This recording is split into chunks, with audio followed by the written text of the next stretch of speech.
we have a ton to cover. With me, as usual, is my amazing co-host Logan, and the other amazing co-host over there in America, Tsunami. Tsunami, woohoo! Hello. How are And you? also Goldie. And then, of course, the wonderful. That's who I thought she was introducing there for a second. I was like, the ASMR professional is also on stream. Yeah, Yeah. who is the amazing Golda, who's always kissing and kissing and kissing to no end. He's a lovable boy. So, guys, we have some gold chains. It's so cute. Okay, let me get to congratulate everybody that are here on both streams. So I'm streaming both on the superhero channel, Superhero Chur, and on the gaming channel, G-Hammer Empress. We're going to have superhero news first, then we're going to have Warhammer news, and then we're going to have one gaming news. So first, Thomas, welcome. Thomas, welcome Joey, welcome Clayton, Roadkill, David on the gaming channel. And of course, guys, if you can support, you can use the PayPal link that it's pinned in the chat, or you can go to the gaming channel and just support over there if you can, of course. Then we have Fiesta on the gaming channel, and Vic In the superhero. on the superhero channel, sorry, and Lenny.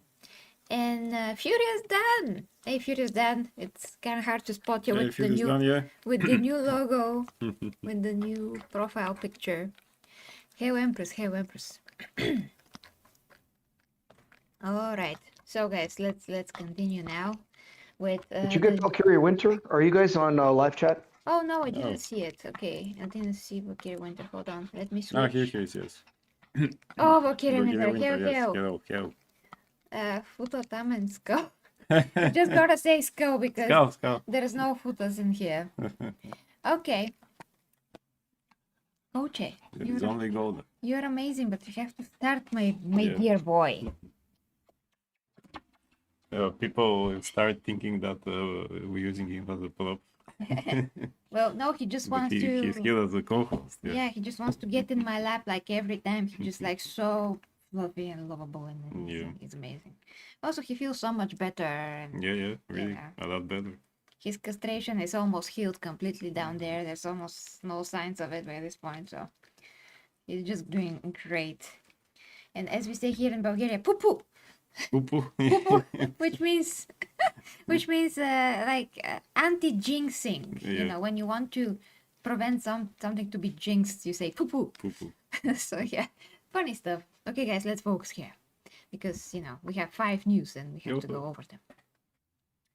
Okay, so we have new picture of Man of Steel Henry Cavill costume, which is like the little picture over there. I'm gonna put it on the bigger screen, of course, because before that we had this picture again from Henry Cavill. And I don't know what's the fascination of Zack Snyder to film everything in black and white, It's art. but he does have a fascination with that. So first of all, because we haven't talked about the black and white picture, I'm gonna say, oh boy, this is amazing. Of course, this is from the Smallville fight scene.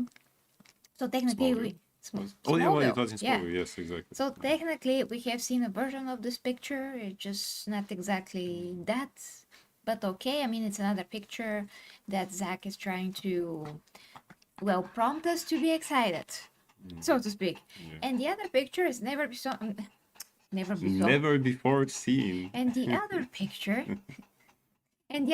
is never Jesus Christ, man. You cut that out. Yes. And the other photo. And the other photo is never before seen.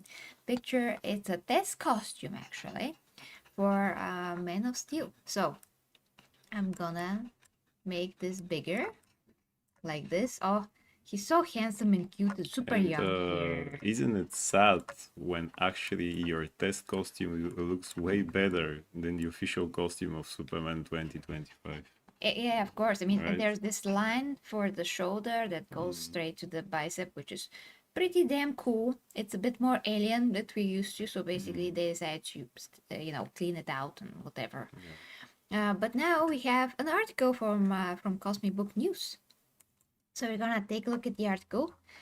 I'm gonna remove the pictures. Yeah.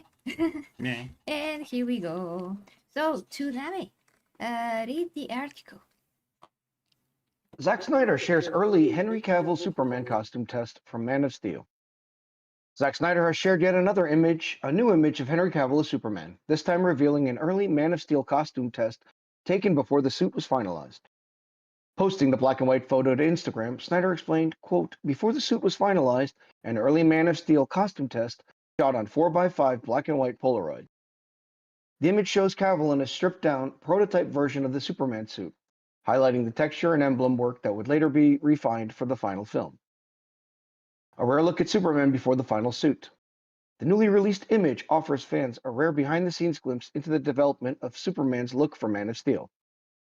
Costumes tests like this are typically never seen publicly, making the post one of the more revealing pieces from Snyder's recent wave of DC-era content. The stark lighting and classic Polaroid format underlines Snyder's grounded, mythic approach to the character, long before visual effects and color grading were applied. Snyder previously said he looks forward to working with Cavill again. The post also follows an earlier Snyder upload in which the filmmaker shared another Henry Cavill Superman image and commented that he looks forward to working more with the actor. That remark immediately caught fans' attention, especially amid ongoing speculation surrounding Warner Brothers Discovery's future and the possibility of major changes tied to a potential sale. While no project has been announced, Snyder's repeated focus on Cavill, paired with comments about collaborating again, has kept interest high. Snyder's Superman post continues to draw attention. Between new Man of Steel material, Justice League throwbacks, and now early costume tests, Snyder's recent activity has been almost entirely centered on Superman. Each new post adds context to his original vision and keeps Cavill's portrayal at the center of the conversation. End article. Yay! Yeah. So yeah, I mean, there's nothing a lot. I mean, there's not a ton of things that you can say about this. What is clear here is that we have just amazing pictures that Zack Snyder actually took great pleasure and artistry to create, because like no other director really cares that much, Yeah. but he cares so much about, Superman, how he's portraying him, and like the attention to detail is amazing. And this again proves our point, back when we covered the new Superman 2025, because a lot of people screamed to the very high end pitch squeals possibilities of their voices. That's very funny. That what we see on the screen is not gonna be as bad as what we will see in the final product of Superman 2025, because the behind the scenes pictures were so bad and the costume was so loose. And then, when we actually saw the movie, we saw that some of that folds are actually digitally Yeah. removed, and there is a version of the costume that is tighter, but overall the costume does look, well, Overall, the horrible. design sucks. That's the design of a uniform. It's not a tight-fitting suit or anything. That's why. Sorry. That's why. That's why it looks horrible. No matter who you put in the suit, even if you put Henry Cavill in that suit, it will still look horrible. Just the design is horrible. This here, what we see actually even as a test photo, it reminds me even more of actually the design of the new 52 suit. That had again like shoulders and lines and things like that, and actually people like that suit when it was first released in a comic book form. So to me, this is a clear. It's like Zack Snyder doing like a great Hadouken, Kamehameha, something, One Punch Man punch to James Gunn to say, hey, even black and white Polaroid that I took looks better than any promotional material you put out there of your Superman. Any at all. No matter what we saw, what he's releasing, when it was also officially released for Man of Steel, everything looks better. I mean, Everything. the costume fits no matter if it has special effects added or not. And when you see the behind the scenes of Man of Steel or BVS, you see that the costume looks exactly the same with no filters added. It's just that they do add the cape in some shots, which is normal. This is basically a default technique in filming, when filming capes. So that is absolutely relevant to the point of the quality of the costume in real life and on screen. So case in point. Exactly. But yeah, Tsunami, tell us what you think about this. It's great. I love the additional teases going out there. I like the not so cleverly concealed shots at each other that they're taking, and James Gunn's getting pummeled, and that's kind of a good thing. So yeah, it's great.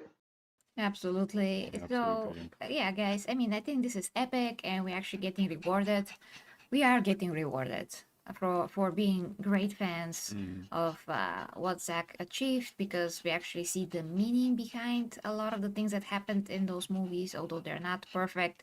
And the studio had their hand in them, and they created BVS when they weren't supposed to, and all of those things happened. But Zack at least did whatever he could with what he had to do. With what he had to do, and all the movies that actually he made, you can see the quality of it. Yeah, not everything from the from that DCU was okay. Which, let's not forget that they weren't directed by him, but he didn't stuck his PP, let's say, like James Gunn in everything. This is not just oh no, just copy my movie, although it's not directed by me. And it's really weird that no, he wasn't the boss of the studio. He was just the director as hired. And it's really weird how there are Gun fans out there who keep saying, well, all the DCU then failed because of Zack Snyder. But now they're saying, don't worry about the other movies from the DCU, because if you didn't like what James Gunn has done with Superman, don't worry. The other movies are not directed or written by him. Hold on. Yeah. There's no point to speak when they are barking, so... We're going to kill it out. Yeah. Okay. Someone will roll down the stairs again. Yeah. So yeah, basically it's totally different story with James Gunn and Zack. Zack had the creative freedom. The freaking James Gunn has everything because he's the freaking boss. So he can do whatever he wants, and I don't think that Peter Safran cares that much or understands what's happening. No. Those are not guys that are superhero aficionado representatives. They're not fans. And just the other day, actually, Zack Snyder said something ridiculous, which we're gonna address as well. Actually, we have to address that. I totally forgot about that, but we have to address. So tell us what you think in the comments, guys, and we're gonna cover as much as possible about this. Now, guys. Now then. Yeah. It's time for the super chats, because when we are trying to deliver the news, if we keep breaking and saying hi and the super chats, this is gonna totally destroy future video. I have to go through it, and it's gonna take so much time. And then we address the other things. Yes. So I'm waiting for us to be finished with each coverage of each topic, so I can address the super chats. So this is absolutely amazing. So Valkyria Winter, first member for 2 months, he says, "Merry Christmas to all. Wish you all great Christmas, a Happy New Year too. Keep gaming, keep being great, and skull." For the Old Father. For the Old Father.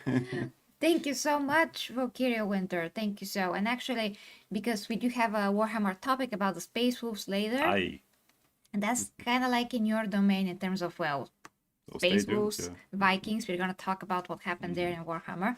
So, thank you so much. Thank you. Merry Kingsmas. Merry Kingsmas.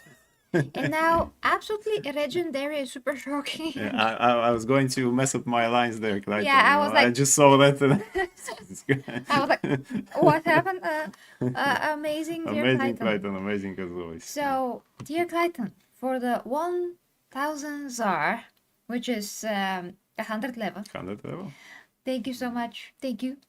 So, dear Clayton says, so to start off the epic stream, I wanted to thank the Empress and dear Slogan for all their efforts of the past year, always being objective and bringing us the latest superhero news, and of course, for all of the fun times and gaming streams. Thank you. Amazing superhero, Clayton, yeah. Now, Wonder Woman salute. I can't do it, but I'll do it. Most muscular. 40k salute. And V-Taper. Okay, come on. I'm gonna get it. Yee. And V-Taper. Yes. Ooh. I'm so unrealistic. Yeah. And now, with my small waist and everything. And now, The knighting of Sir Dear Clayton, Primarch of the Imperium. I knight you, Sir Dear Clayton. Sorry, dear guy. Yes. That is his code name. What Sir, was dear his Clayton. Primarch name actually? He had a Primarch. right? In the group that you had Yes. It was something when amazing. Ivy was Aurelian. Aurelian, What was I'm Clayton? not sure. I mean, I'm not sure by this point. Clayton, what was your Primarch I name don't there? remember changing Clayton's name, actually. I know he had like Well, I it's forget. very hard to change his name to a Primarch name. But dear Clayton, let me know. Let me know Yeah, if what I was it? Yeah. if I because that was like 3-4 years ago. I'm not sure what we did there. So Claudius, Claudius. yes, exactly. Claudius. Claudius, Yes. Primarch Claudius. Hey, come on, Claudius, come on. That makes sense. That makes sense. Hail to Truth and Hail to- amazing stuff from Cornet Games. What's going on for the Hey. 2 Australian dollar? Thank you so much. I'm so happy that mate. you're here. Yeah, I'm so happy that you're here live. Yeah, we are talking about Warhammer later, so I hope that you can stick around for that. If not, I'm gonna cut it out in the video this week, so at least we're gonna have it. So, Wonder Woman suit for you too, fellow super amazing guy. If you guys never seen like a real life Stardy, that's him. Yeah, that's him indeed. Yeah. He is so buff. Also one of the proofs that people like that exist. So here we go. Clayton also is a proof that you can work all day and having a normal life and still have time to train, eat healthy, and look amazing. Yeah. So here we go. Yeah. We do have many proofs for that here. We Clayton are is disproving shredded. all the journals and stuff Yeah. like that. So Absolutely awesome and yeah. shredded. And also, yes, Truth says, stop spreading heresy, Logan. It's Empressmas. Yes. Empressmas. Yeah. Empressmas. Not Kingsmas, sorry, indeed. Yeah, Empressmas. Yes. Okay, going to the comments real quick. Empressmas slogan stuff. Yeah, I read that. Cornegate says, got to me up 2 a.m. for work. Oh my gosh, so sorry. Oh boy. I miss it, but I'll watch it tomorrow. Oh, well, thank you. Thank you. Thank you for still supporting and being here. Thank you so. So definitely check his channel. He has great Warhammer stuff, and he is super mega jack, like more jack than almost every guy in Hollywood ever was, actually. Yeah. So, Lenny yeah. is surprised by the Arnold noises. Is that the first time, Lenny, you hear the Arnold noises here? Oh, Tsunami, we gotta do it. Okay, come on, Tsunami. Come on. It's double time, go. It's double time. Meow. Here on Merry What's the matter? Christmas. Can't you see me? I'm right here. Do it now. Let's hear some Austrian Christmas songs now. You got this. Look I'm at the that party pump. pooper. It's Amazing. not a tumor.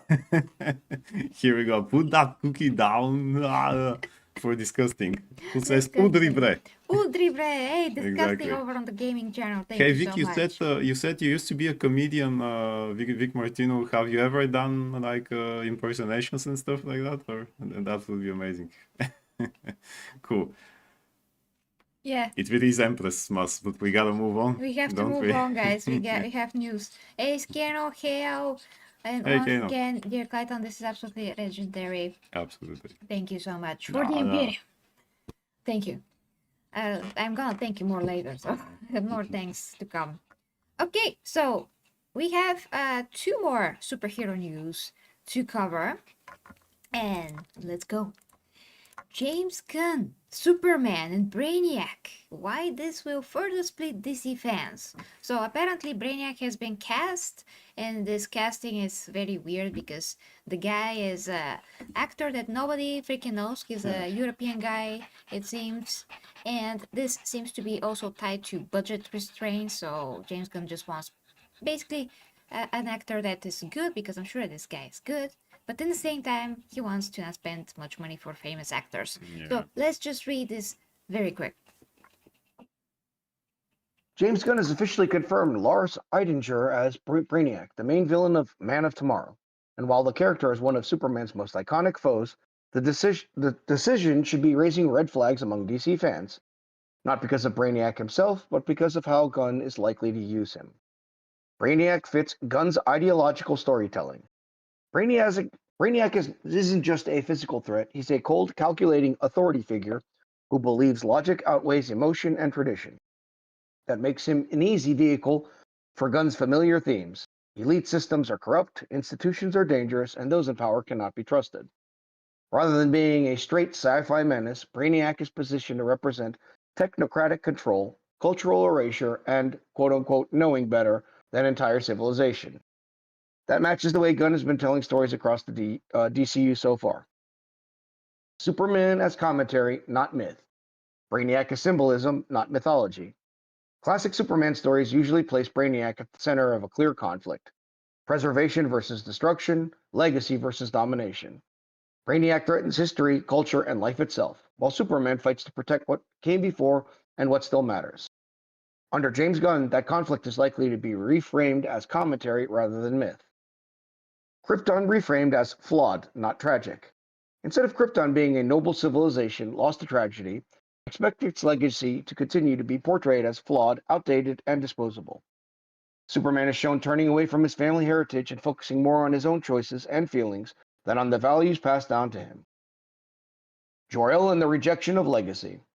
Gunn has already shown this approach with his portrayal of Jor-El in Superman, which sparked major backlash from fans. It will likely continue in Supergirl. Rather than being depicted as a wise and noble figure, Jor-El was shown as cold and part of a broken system. The Supergirl Woman of Tomorrow comic depicts Jor-El as a loon. That choice made Krypton feel less tragic and more like something that deserved to be left behind. What this means with Brainiac. With Brainiac now confirmed as the villain, fans should expect that trend to continue. Brainiac's role could further reinforce the idea that Krypton's legacy is a problem to be rejected, not something worth preserving. Ask yourself further, how did Gunn portray Ma and Pa Kent? Why longtime should be pushing back. For longtime fans who see Superman as a hero built on timeless values, passed down from both Krypton and the Kents, this approach feels less like Superman and more like modern messaging wearing a cape. The message is loud and clear. Family and where you came from are treated as unimportant or downright a liability, and Superman is encouraged to leave that behind and start over. The message aligns closely with modern progressive themes that prioritize self-defined identity over family, heritage, and inherited values. A sharp break from what Superman has traditionally stood for. We just saw it in Disney's Predator Badlands and in Sony's 28 years later, its woke indoctrination. Why this will divide the fan base. Brainiac should be an easy win. He's visually striking, intellectually intimidating, and central to Superman lore. But Gunn's track record suggests goofy humor, undercutting tension, authority figures painted as villains, Trump, and heavy thematic layering that overshadows straightforward storytelling. Gunn has even said that he personally relates to Lex Luthor more than to Superman, which obviously implies that Lex might just be that quote-unquote man of tomorrow and not Superman. Fans who like Gunn's divisive takes in Peacemaker and Creature Commandos will probably welcome this take. Fans hoping for a serious, reverent Superman story likely won't. It includes a large international audience that places strong value on heritage and tradition, an audience that does not turn out for Gunn's DCU. Brainiac isn't the issue. The creative filter is. And with Man of Tomorrow, that filter looks set to split DC fans even further. But that's the entire reason behind Gunn's DCU. End article. Yeah, I mean, Wow. I know that this guy that writes these articles, Matt, Yeah. he is, of course, a guy that's very overtime conditioned by everything that is happening, but rightfully so. So in this case, and what we know, this is very much based on reality that James Gunn is creating in his movies. Pretty So much, yeah. I wouldn't say that he would be wrong because everything points that he will be right. I mean, everything that James Gunn is doing is exactly indoctrination. He presents Superman as the pissed off righteous guy that everybody just walks on. Yeah, he's so naive and he sees good in everyone, but only Supergirl sees the truth. You know, he So can't he's apparently see like, I mean, Superman is like the representation of the right politically. Yeah. And everything else is the representation of the left, and everything else is walking over him. So Yeah. that's kind of. I mean, yeah, it seems that this is actually the case. Exactly, and Krypton is this horrible place that Yeah. apparently people there were douchebags. It seems like James Gunn just wants to make Superman the sacrificial lamb because he hates him so much. Yeah. He does. He does, yeah. hate He him. does hate what he represents. That's why there is no more justice, true justice in the American way. Yeah. Because he represents exactly It's that. whatever. And I mean, As you know. it's whatever, yeah, as we know. And for Gunn to say that he relates more to Lex Luthor, just sad, Well, at How- least how he can admits you- that he's a freaking villain in his head. Yeah, exactly. How can you relate more to him? That's a villain right there. It's not a misunderstood guy or just a businessman who is doing stuff. No, that's a villain right there. It's egocentrical guy who Who just killed a man in cold blood, like killed a right man in in front cold of blood, Superman. did all sorts of other crime, in comic books, and it's always mostly because he cannot take that somebody like Superman more, because he's actually the real hero, and Lex cannot stand with that. Yeah. How can an animated show give us a great version of Lex Luthor, but the movies cannot? It's beyond Yeah, me. Lex Luthor in animated form is perfect. And also He's not a whiny guy. He's not no, complaining no, all the time. no. He's just a man's man that's just evil. It's menacing. He was even he had that Mercy Graves, his like a chauffeur bodyguard and stuff like that, who she loved, but he didn't. And there was even an episode in which she saved him. Then she was in trouble. He looked at her and he ran away. And he said, "Man, that's cold. How can Superman and Superman saved her, and she understood that, and she saw the good in him, and that she's doing a mistake with Lex." And I say, and okay, and you look at this guy who just cold-blooded left her there. She loves him. He left her there to die, and it's not because he knew that Superman will save her. Man, he didn't care. You can see in that perfectly drawn face there that he didn't care. And how can you look at that guy and tell me, well, there is still good at him? Jesus Christ, Yeah, no. that's, I mean, psychopath. Absolute psychopath. absolute one in animated form there, as it should be. But about Brainiac now, he might be used exactly the way that Matt is saying in the article, or what I think also will happen is he's going to be a lame, goofy idiot, much like what James Gunn has done in Guardians of the Galaxy to this villain, the High Evolutionary, who it's supposed to be. It's kind of like not exactly Marvel's Brainiac, but it's very close to that, let's say.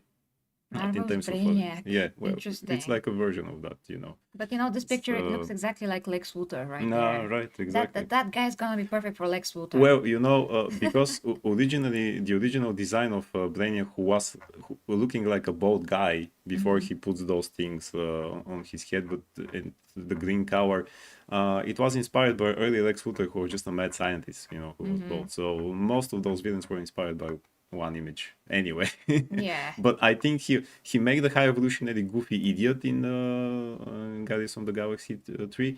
Maybe he'll do that with Brainiac. I don't know which version he'll go. I think that, and maybe if we had Man of Steel 2, and supposedly that was supposed to be the villain, actually, maybe they would go for the animated version, which is that AI that came from Krypton.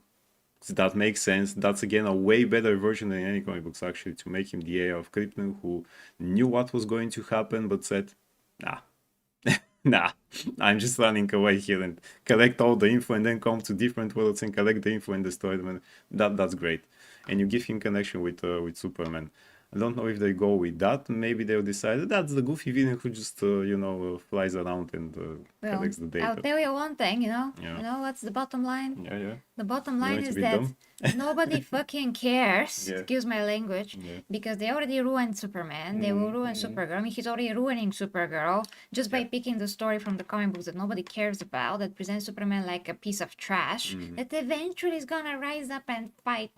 I don't care. You already ruined her. That's not the point of her. already That's not ruined the her, struggle that exactly, you wanna yeah. present with a hero like that. Superman also was supposed to rise up. It was 3 years. He was Superman for 3 freaking years. Yeah, What was he doing those 3 years? We didn't see anything. We so- didn't see anything. Didn't he rise up?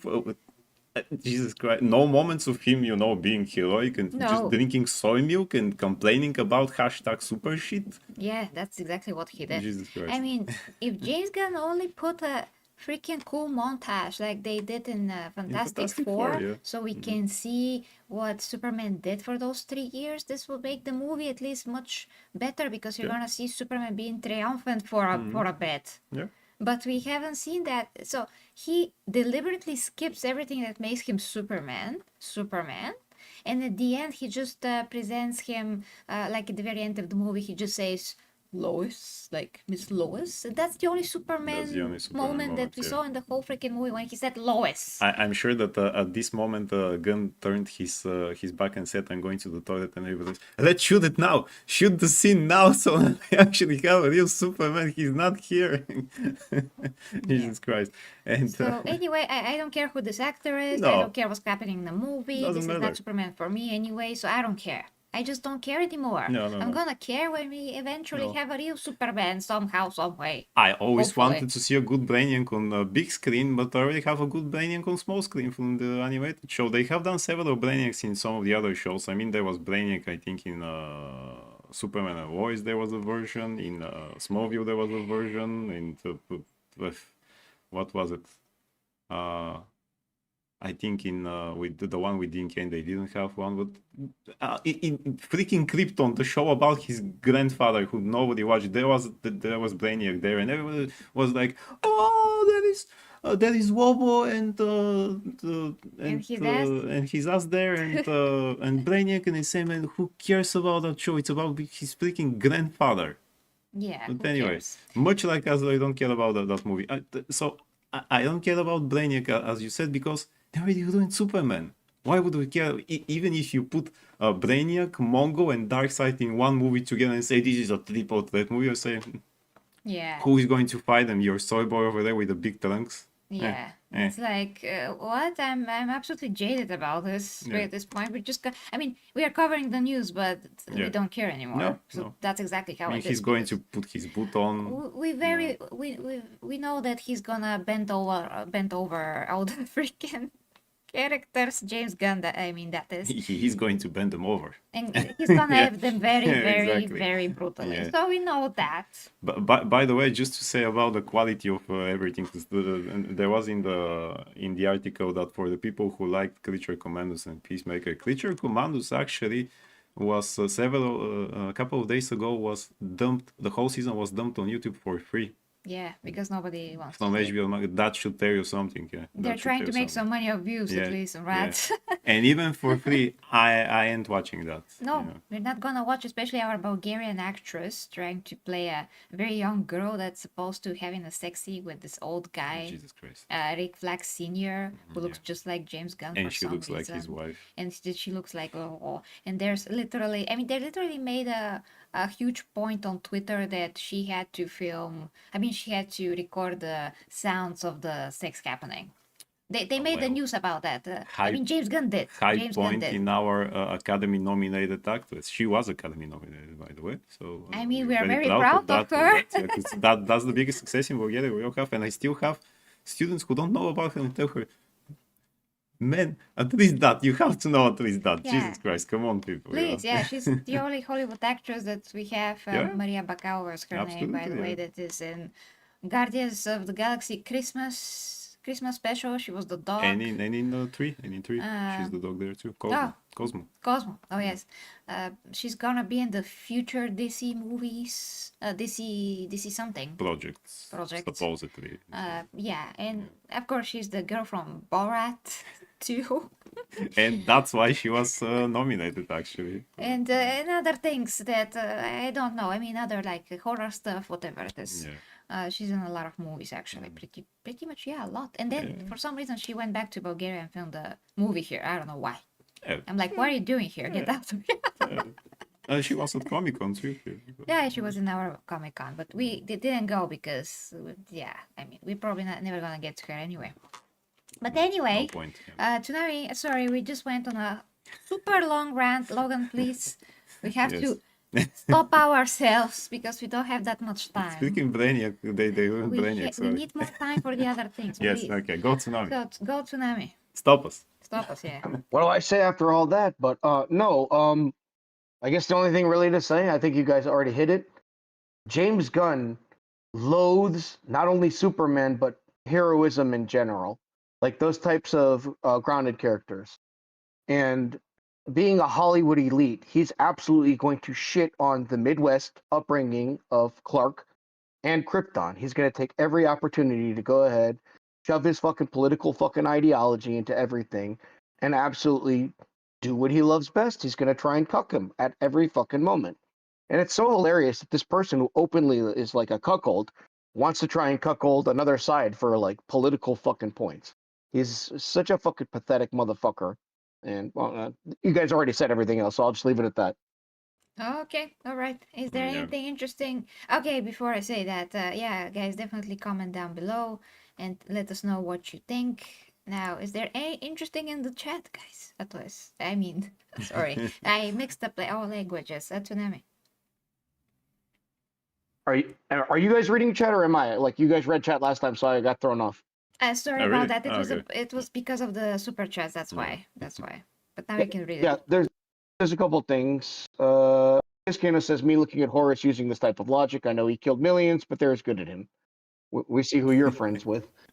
Jeremiah in the house, what's up? It's just as bad as Disney and Star Wars sequels. Yeah, he's ruining it. We had a great Superman, Mr. Reeves. Agreed. Mhm. You should probably put a clock down, says Truth. Okay. Anywho's, over on the superhero channel, Vic, lots of commentary. Sorry, they're having to talk about Gunn. Gunn will have Brainiac having intergalactic orgies. I agree. I'm pretty sure that's going to get thrown in there. Oh yeah. Gunn has no morals. Lenny, they're talking to each other. James Gunn has no hope. True, Lenny. I already know that. Fake Superman fan. He doesn't respect Superman. Yes, absolutely. I think it's more than that. I think it's what Empress said. He hates Superman. Like Yeah. the mere idea of it. Absolutely. He You're was so correct, pretty Logan. I open feel the same about way it after like before. shot. So that's why. I mean, He's like it's obvious. he's like that comic book writer Garth Ennis, the guy who wrote The Boys. He hates He superheroes. hates So superheroes, that's and why he he made said it. it many times, and that's why he made the Boys the comic, which is way more brutal than the show. The show is actually way better. Uses the idea way better, but yeah, he hates superheroes.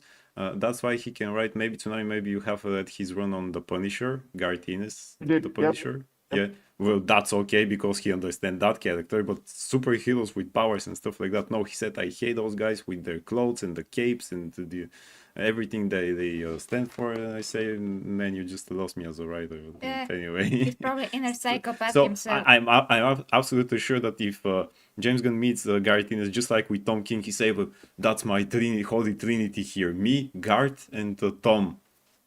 And we shit on all over the superheroes. Yeah. Yeah. Yeah. Okay. I see that Furious Dan said that he got Sonic Crossworld 37 off and $44. That's Oh, pretty nice. awesome. And then we can play together. Yes, but Some we point, ca- I mean, so far I'm just super busy. But So if we there's have another game. yeah, if there's any possibility for us to do like a stream together, I'm gonna let you know. But for Dan, now, if gotta you finish see stuff. in some weekend afternoon, if you see the Empress allegedly playing, that's my son who I usually bring here to play. But you can invite him. He's okay. He's almost legendary rank, by the way. Yeah. Yeah, it's definitely not me there. So Lord Dragniel is here as well, and True said stuff. You can read them, and then we're gonna continue. Then we continue. Truth says, Kryptonians are now Saiyans. James Gunn is the Kathleen Kennedy of DC. True. And Lord Dragneel in the house. Yay. Well, let's. I mean, puppies are barking, Puppies, yeah. but we're gonna. Actually, before we move on, something. I'm not sure if this site wrote about the Batman store. I think they did. Let's just take a look at that real quick. I'm putting this in because it's pretty important, and I forgot about it because it was a few days ago, but then we couldn't actually cover it. So we're gonna go and take a look at the Batman thing with James Gunn. And really, where was that? I think it was here somewhere. Yeah, true. If we have time, we'll do that too. Because he said he wanted to play with us too. Oh. Yeah, we see how things are around Christmas. Still have to visit my parents. You have to buy some of the presents. Actually. By the way, Avatar is doing okay right now. We'll see how the movie's gonna perform later. Maybe he didn't put that here. Let's see. James Gunn. James Gunn. Batman is boring story. Remember that? Yeah. Didn't he have it within that side? James Gunn calls Batman his biggest problem in the DC universe. That Park Place. Oh, that Park Place? Yes, here it is from December 18th. 18th, okay. Tsunami. Because this is very out of left field. Yeah, I'm looking it up right now. Give me a second. Alright. I But she mean, can send it to you. I will send it Yeah, to yeah. I will send it to you. Yeah, it was just a pretty important thing that I missed. So Shit. here you go. Let me know if you're ready. Give me 1 second, please. Yeah, of course. Of course. So yeah, I can't believe we missed that story. Yeah. But it was just like very like and yeah. It was kind of something old he said, but then it turns up again. So Okay. So I can start talking about it, Tsunami, and then like Yeah, it's coming up right now. Oh shit, it went somewhere else. Yeah, you should probably start talking about it. I'm looking it up though. Okay. So, James Gunn said Batman is boring, claims he has a plan to fix him in the DCU.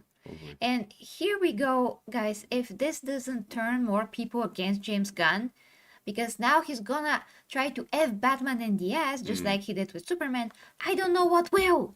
Because you gotta wake up at some point. At If some you're still point, on yeah, James Gunn's side, he cannot make a serious film, and he does not understand superheroes. What he does understand is depravity and comedy that is deprived from all kinds of class. He's just this kind of a guy, and he never ever on record created a superhero. I mean, put a superhero on screen that is actually the comic book version of it or a comic book version of it. He always takes superheroes and deconstruct them, and he totally forgets about their fundamentals, what makes them those heroes, what are the qualities, what are the characteristics of, well, their character, of their power set, whatever it is. He always twists something. He always deconstructs that. So neither the Guardians of the Galaxy were actually the Guardians of the Galaxy on screen, neither is Superman, and neither will be also Supergirl when that comes along, because although it is based on a comic book, this comic book is a deconstruction also of the character of Supergirl. Written by a woke guy. Yes. Who is ruining Wonder Woman at the moment because he's writing those comic books now. Exactly. So yeah. everything that James Gunn sees through his glasses is cynical and is absolutely disgusting. So let's take a quick look at of this article, what he had to say. Tsunami, if you're ready. If not, I'm gonna read it real quick. Got it. James Gunn says Batman is boring, claims he has a plan to fix him in the DCU. James Gunn is once again talking about Batman, and once again it's raising eyebrows. In an interview with Rolling Stone from back in June, Gunn openly suggested that Batman has effectively run out of storytelling value, calling the character boring due to decades of exposure across comics, television, and film. While Gunn insists he has a plan for the Dark Knight within the DC universe, his comments are already fueling concern among fans who have reservations about the brooding and serious Batman in the hands of a director with Gunn's portfolio of zany comedic films. This time, however, Gunn's remarks go further than vague reassurances. He explicitly frames Batman as a creative problem that needs justification simply to exist. A striking position given that Batman remains one of the most consistently successful and popular characters in entertainment history. When asked by Rolling Stone what needs to be figured out to make Batman work in the DCU, Gunn responded, quote, Batman has to have a reason for existing, right? So Batman can't just be, oh, we're making a Batman movie because Batman's the biggest character in all of Warner Brothers, which he is. But because there's a need for him in the DCU and a need that he's not exactly the same as Matt's Batman, but yet he's not a campy Batman. I'm not interested in that. I'm not interested in a funny, campy Batman, really. So we're dealing with that. I think I have a way in, by the way. I think I really know what it's. I just am dealing with the writer to make sure that we can make it a reality. The framing is notable. Gunn isn't talking about expanding Batman's mythology or building on existing strengths. He's talking about justifying Batman's presence at all. That framing becomes even more blunt when the discussion turns to Wonder Woman, which Gunn contrasts directly with Batman. Quote, Wonder Woman, I think, is actually easier for me because there haven't been so many infinite portrayals of Wonder Woman. Definitely not in movies, but really anywhere. That there have been of Batman, he said. Every single Batman story has been told. It seems like half the comics that have come out of DC over the past 30 years have Batman in them. He's the most famous superhero in the world and the most popular superhero in the world. And people love him because he's interesting, but also having so much of him out there can also make him boring. So how do you create that property that's fun to watch? That last line is doing a lot of work, and not in a reassuring way. Gunn isn't merely acknowledging franchise fatigue. He is declaring outright that, quote, every single Batman story has been told, and that the character's popularity has become a liability rather than a strength. For many fans, that sentiment feels disconnected from reality, especially coming on the heels of The Batman, which demonstrated that audiences are still very much willing to show up for grounded, character-driven takes on Bruce Wayne. More importantly, Gunn's comments reinforce a pattern that has followed him throughout his DC tenure, framing legacy characters as problems that need to be re-engineered rather than icons to be respected. While Gunn insists he is not interested in a campy Batman, he also offers no concrete details about what his alternative actually looks like. Only that he believes he has a way in, proving the writing aligns with his vision.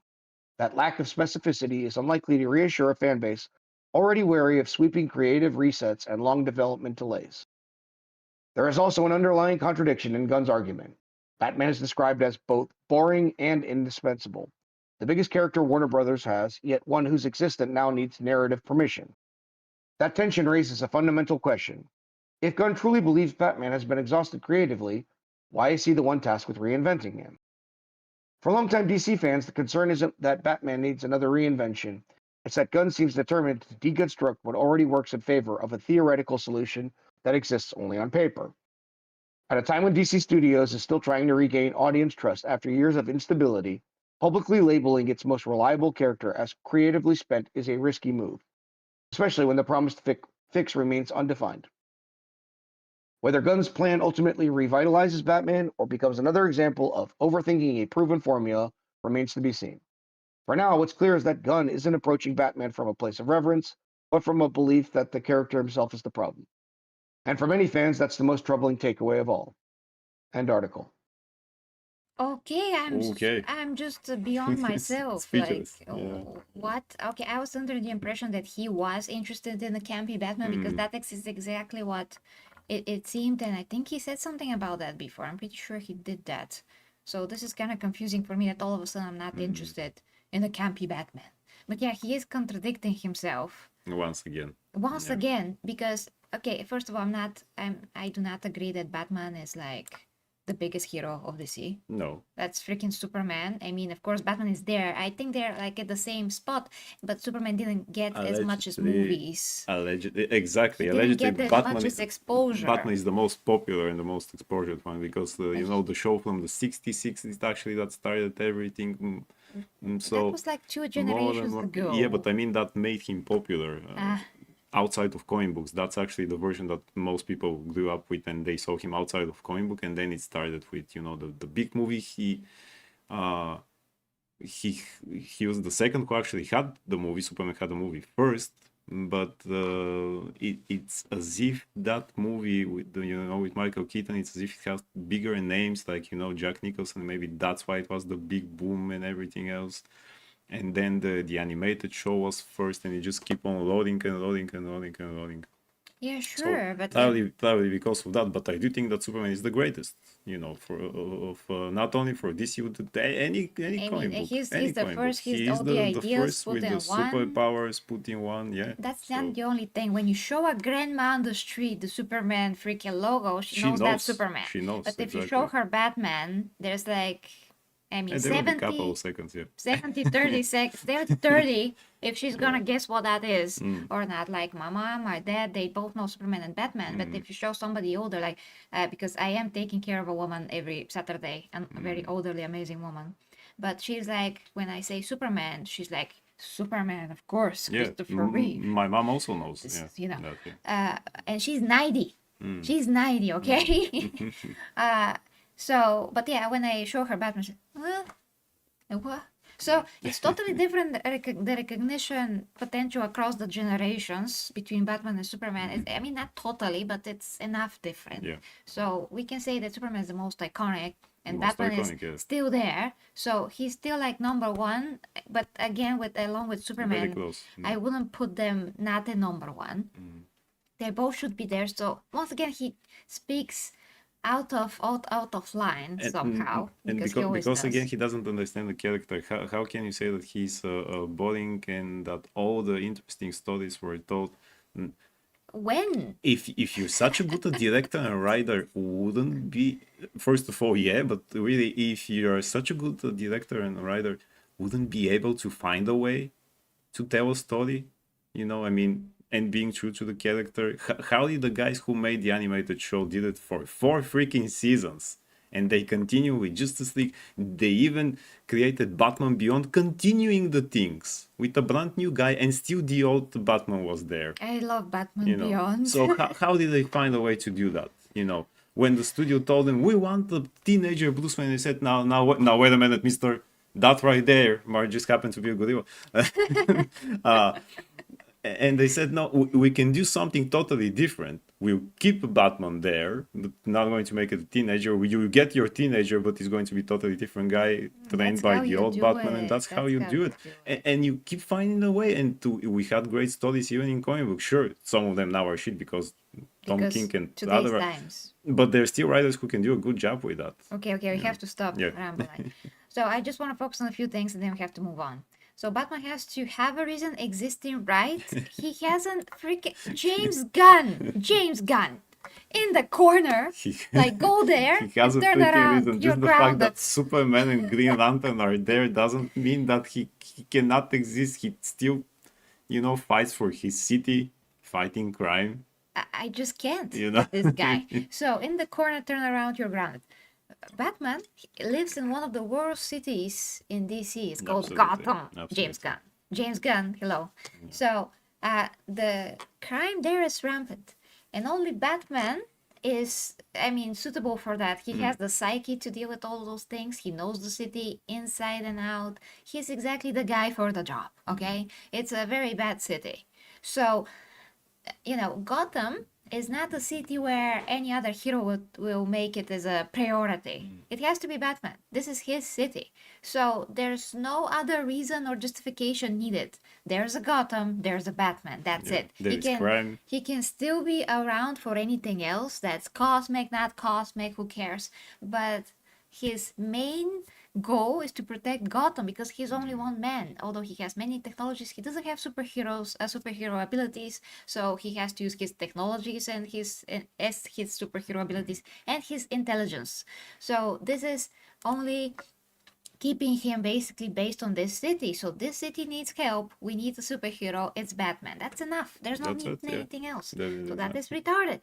So Batman can't just be, oh, we are making a Batman movie because Batman's biggest character and all of Warner Bros. Man, that's not the point of Batman. That's Are not you the point kidding of me? Batman, yeah. You know, he's not the biggest character of Warner Brothers. He's one of the very biggest. He's on top. But no, He's in the Trinity that we see there in the photo. there's a Trinity you know, also, there's a Trinity, because there's yes. need for him in this you and you, and it's not. What do you mean is that exactly the same? Matt Reeves' Batman is still a deconstruction of Batman, by the Still a way. But at least deconstruction, he's Batmaning things in the city. He's Batman-y guy. So he's not, but yet he's not a campy Batman. Why do you bring up campy Batman in the first place? Campy Batman, Nobody yeah. wants a campy Batman. This is not the 60s, the 70s, the 80s even. It's not George Clooney. It's was not the- even the last century. which We're in another century Which now. he said that is his favorite Batman movie for some reason. But anyway. So we are dealing with that. What are you What are you dealing with? Just make a freaking Batman movie, man. I mean, just don't make him the Star Wars. Don't make him drunk. Don't make any of those things. Just, you know. So after that, he says, I think I have a way in, by the way. I think I really know what it's, I'm just willing with the right to remember. Okay, so he creates an artificial problem here. He presents a wrong narrative. that Batman is the biggest character, but he needs a reason to exist, and that's all wrong. That's all wrong All wrong, narrative. all wrong, That's yeah. a wrong reality that he's presenting. And then he says that, oh, but I'm so clever that I think I have a way in. My guy, you have a way in. You have everything in your have disposal. everything, yeah. Batman should be in Gotham doing got money things. He should have a solo movie. Got money things. Got money things. Bad money things. Gotham things. Bad money things. And then Yeah. you put him. I mean, at some point you put him not against Superman. He has to meet Superman, and they have to fight alongside, shoulder to shoulder with somebody. That's what you should do. It's clear as day. Is that what people want, and that's what people wanted to see forever. But first, take your time. Make Batman be in Gotham. Do the Batman-y thing. Let him be a Batman. That's it. There's no need of all of this freaking false narrative. So either James Gunn is really that retarded and stupid, I mean, or he's arrogant. I think that really he's retarded and Totally, stupid and extremely arrogant, and he has a wrong reality in his head. So this is the guy that it's appointed to deal with our superheroes. It's no wonder that he did Superman so wrong, and now he's going to do the same with Batman. There's absolutely no doubt in the universe that he's going to do this. He's going to take the worst Batman story, and this picture actually that they put here is from the freaking Suicide Squad game in which they killed Batman like an animal. yeah. I mean, no animal deserves that, and Batman also doesn't. And also, he had being lectured from Harley Quinn Yeah, so of all the people. so this is exactly what James Gunn will do. He will take a look at what they did to Batman in this game, and they will say, "Oh, great! This is perfect. Let's put Batman down, Of course. like a sick animal. And That's perfect." He'll probably put the whole Bat family inside, with Batgirl, the 6 Robins, and because he can't make a movie about one character. There must be an ensemble, and they will be joking around and stuff like that. And maybe he'll put Ace the Bat Hound inside and the Bat Monkey and whatever. Now, remember what he said here about not making Batman campy, and we'll see that he will make he'll see Batman exactly campy. Batman campy. I'm He sure can't make that anything else, because yeah. his favorite Batman is the George Clooney Batman. So what he's saying now doesn't make any sense. That's why I said what I said in the beginning, because before he said that his favorite Batman is the worst Batman worst ever Batman put on ever, yeah. screen. Yeah. The George Clooney Batman, who is ridiculous. Absolutely ridiculous. Yeah. I mean, Bat credit card. So- What else is there to say? So he loves that. Also, of course. he said that he's thinking about the blue and gray suit, which, I mean, come on, Which guys. is campy. It's campy. It works on comic book page, the blue and gray, but don't forget the blue is actually supposed to be freaking black. It's just because of the lightning and the lightning, back in the days when you cover, you have to do it, on hand, and they decided, okay, we will leave the black just to be not the predominant color. It is going to be blue. It lends itself better on page and blah blah blah. Just like It's about the Hulk comic book, from gray was made green because green actually pops up more in the comic book and stuff like that. That's why actually he changes colors. It works there. It cannot work on screen. We kind of saw it in the Flash. They kind of tried that with that horrible suit Wow, of that's the worst. That is yeah. the worst costume ever put Yeah, on screen. it was kind of blue and gray. Please, black and gray or full black. Well, it wasn't just about the colors. It was yeah, very bad everything else. because it looked like Batman was wearing a bra. bra that is made from some kind of a cells, like honeycomb cells. Yeah, horrible. Ridiculous. So probably that's Camera what flow. is going to be, because James Gunn doesn't understand, and again, because he doesn't understand, he thinks that nobody understands those characters, and here I'm going to do better. He's exactly like those old guys from The Witcher. No, we can do the story better than the actual author. Why don't you just get the animated show and try that? Yeah, well. Okay, tonight, please tell us what you think, because we just went on totally Again, on a rampage. rampage. Real quick, a shout out to Adam West. As a kid, that happened to be right after cartoons, as that's my first kind of look at, Batman. And it was campy and whatnot, but I was a kid and I thought it was awesome with the kapow and the bang and everything else. And they're hot girls and whatnot. Yeah, suitable for The reason time. why 89, the reason why 89 hit so fucking hard is because they erased all that campiness from my original impression of who Batman was. It was so dark and gritty, and all of a sudden I was very interested in this very serious character and this very serious take on it. And I didn't have to watch a fucking whole 50 minutes of like his backstory. It's like he's in the world. This is what's going on. This is the threat. This is how Batman takes it down. And then obviously you can use the animated series to go on there. There's plenty of scripts there that people were very interested in. James Gunn again is as the creative head and the final boss of getting anything through at DC is thinking about dollar signs instead of thinking about best storytelling. He completely misses the fucking point. Yes, Superman exists. Yes, Superman, he deals with cosmic threats, he deals with local threats, etc., so on and so forth. He is still one entity. The point of Batman is that one person, one normal person in a city had enough and decided to do something about it, which will then inspire other people to say, I've had enough also. He is a human being, no magical powers. He's got gadgets and whatnot, but he's not shooting fucking laser beams out of their eyes. And this will inspire other people to go ahead and take up stands like become a lawyer, start trying to fix the rights of things, go be a better politician, clear the corruption out. So Batman becomes a symbol in that sense for that. And oh my God, the detective angle alone, there's so many stories to tell.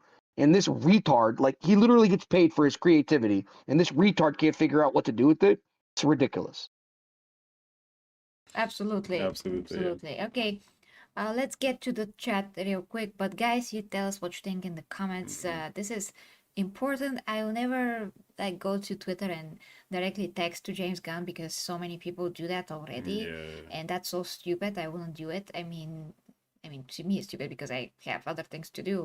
This is how I express my opinion, and that's how I work towards something better.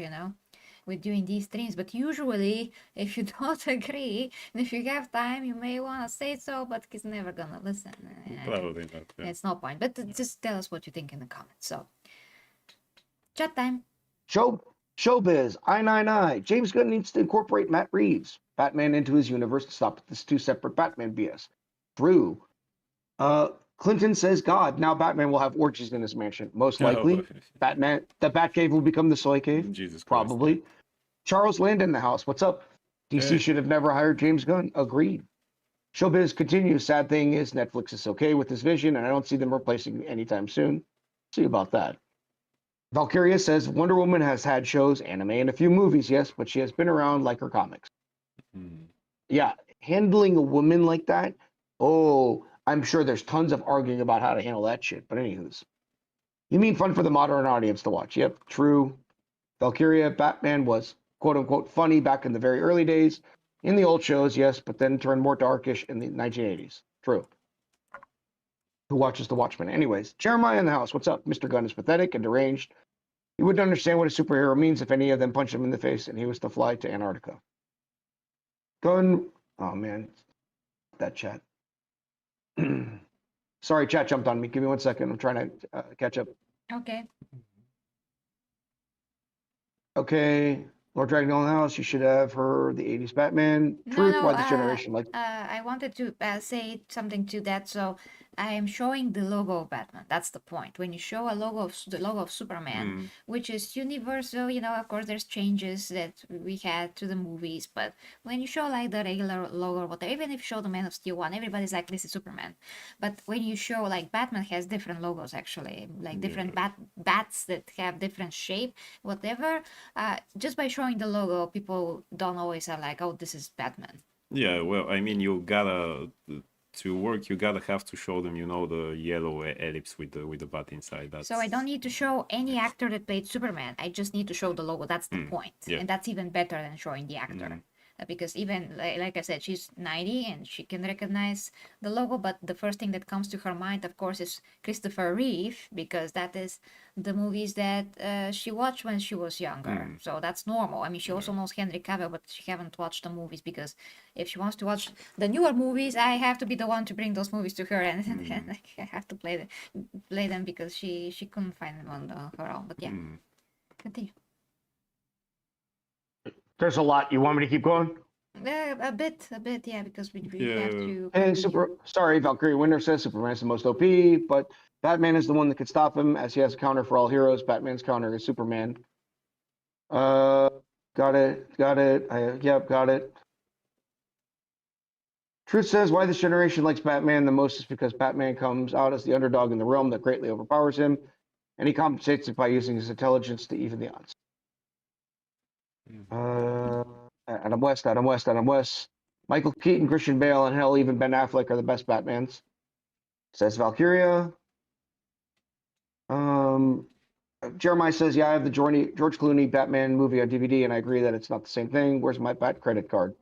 What Michael indeed? Keaton was my first look at Batman, says Valkyrie Winter. Must have been a nice experience for you. And over on the superhero channel, we've got Vic Martino. What a disgrace for this creep who doesn't really like these characters. Put in charge of the DCU. If anyone's boring, it's James Gunn. True. Hunter Iggy, 2769 or 62. Hey. James Gunn wants fantastic Batman, and he wants between ground and campy. Vic Martino, James Gunn actually said the Batman movie with Clooney was his favorite. True. Vic Martino says, I hope he'll be gone before they get around to doing another Batman, but maybe that's wishful thinking. Slipknot fan in the house. 89 was amazing. And we're all caught up. Yeah, and Drew said at the end, why I despise Western media is because of this nonsense of creator wanting to compete with the source instead.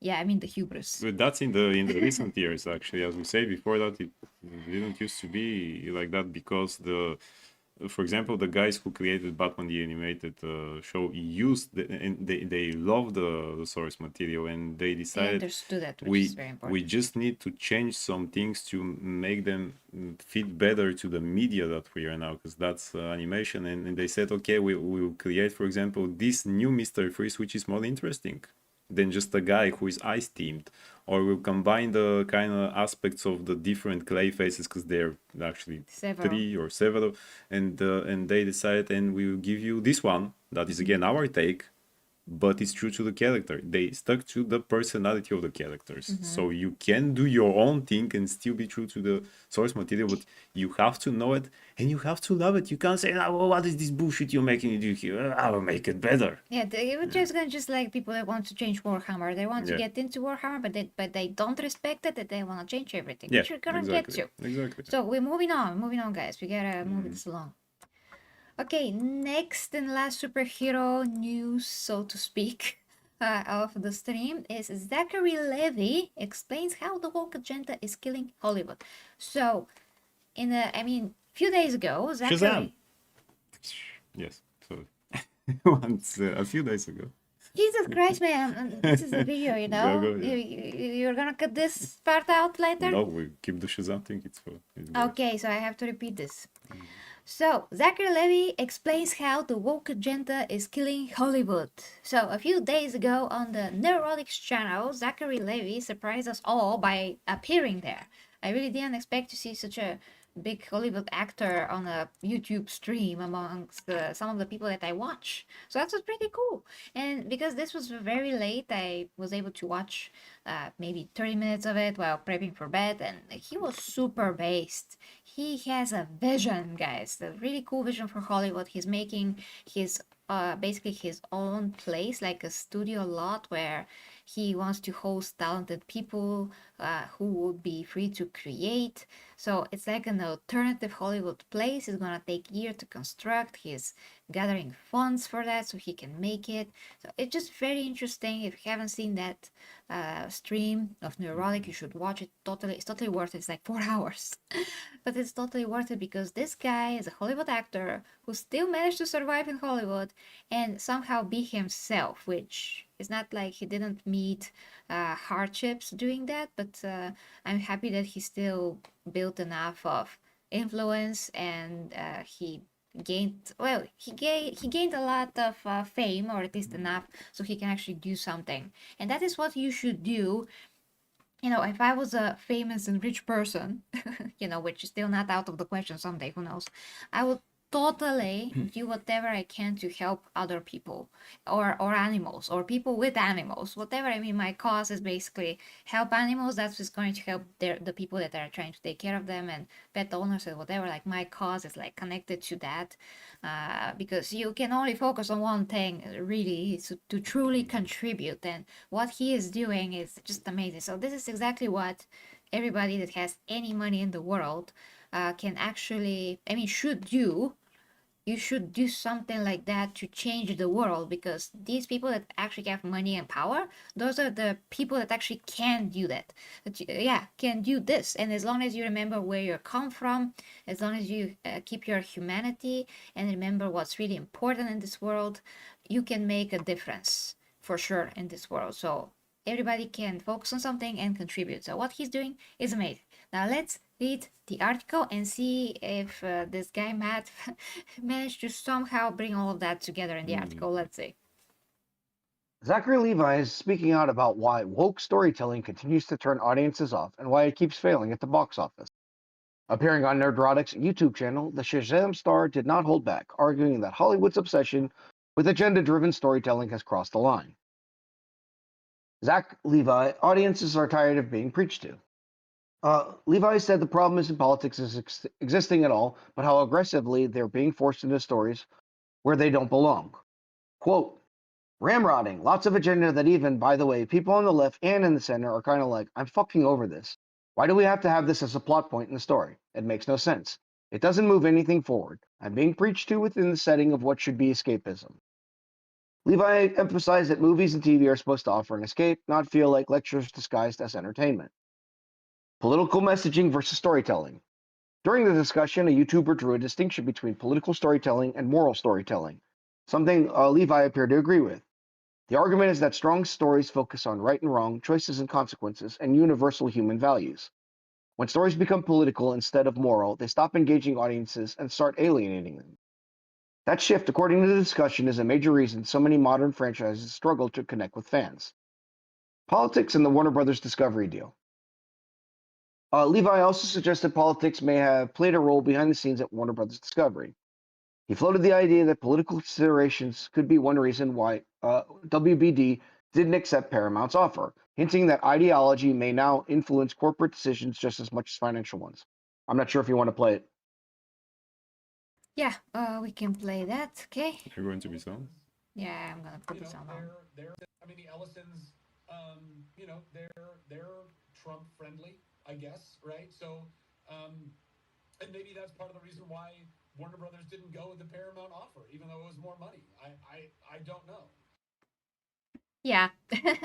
Basically. Yeah, basically. I mean, it's very hurtful that, I mean, this is happening because even money doesn't talk anymore. That's so much more billions. Yeah. So much more billions on top of They're this. allergic to money because politics. Yeah, so to finish this off, Whether fans agree or not, Levi's comments reflect a growing frustration shared by audiences, and increasingly by actors, who feel Hollywood has lost sight of why people watch movies in the first place. End article. okay, I'm happy that I said what I said at the beginning because Matt didn't touch upon it at all. Yeah, not much. Yeah. There's many more things, amazing things that he said, like I've said, his plans and whatever. So it's just so cool. He's so based. I really wish that more Hollywood actors could wake up. Because again, when you have hundreds of millions, that he probably doesn't, but other people that have hundreds and hundreds of millions, they could have done so much more for the world. Yeah, indeed. So much more. Like, oh my gosh. If I was Elon Musk, man. I would do so much more with that. Yeah, not Indeed. only technology, but other things to help people and animals. It's just so important. But okay, guys, let's know what you think in the chat. And well, first, Tsunami, let me know what you think because you also watched that conversation. Yep. Shout out Friday Night Tights. That's Nerdrotic's program every Friday. They have actually featured Dean Cain before several times. And of course, Zachary Levi was there to explain. So just go ahead and look for Zachary Levi's picture on the thumbnail for Friday Night Tights on Nerdrotic's main channel. Super based interview if you're interested in hearing someone from Hollywood that doesn't actually sound like Hollywood. He's a pretty reasonable guy. Got some really exciting plans moving forward, so the interview is absolutely worth it. The YouTuber that he mentioned, Ryan Cannell, another one of the panel members on there, was the one who had brought up the statement about political versus moral ideology, and they had a really interesting conversation about it. So absolutely worth it to check it out. And fingers crossed for Zachary Levi moving forwards. He is right now accepting contributions to fund his project, and he wants to go somewhere with it. And his intent was not to go ahead and shift the Overton window all the way to the right. He wants it to be somewhere down the middle, center, where there's some left points and there's some right points, and it doesn't matter. It's just storytelling. That's storytelling for storytelling's sake, not for morality's or for political sake. And that's it. Perfect. Very Exactly, well yeah. said. Let's hope that he will be able to do that, because really both sides have great elements. Just people go to the extremes from both sides. I mean, history has been showing us for, well, the whole history that if you go to any extreme, you're gonna be wrong. You're gonna be wrong. It just, there's no correct answer in the extreme. When you say, let's say, like Xena says, when she was evil, she's like, kill them all. I'm like, yeah, no. I mean, I know that you want to do that Exactly. in the context that she was in that episode. But the moral of the story, because Xena has many morals, was in this case that there was a tribe that seemed really brutal. So actually that's an amazing story. The Kautaka episode, if you remember. So this is just a good example. I'm just gonna tell it real quick. So basically there was a very wild tribe that on the surface looks like, wow, what savages. And they kill people by scalping them as well. So they're super brutal and disgusting. And whatever they said when they died was Kautaka. And nobody knew what that meant. So eventually, long story short, because these guys were presented so brutal and you can never survive if you go in the woods and they're gonna kill you. So eventually Xena had to get into this mindset of killing them all, like completely, like the whole tribe, because otherwise there was no way out. They were trapped in a freaking fortress, and she even put like dead bodies on the wall so they can think that they actually had more people.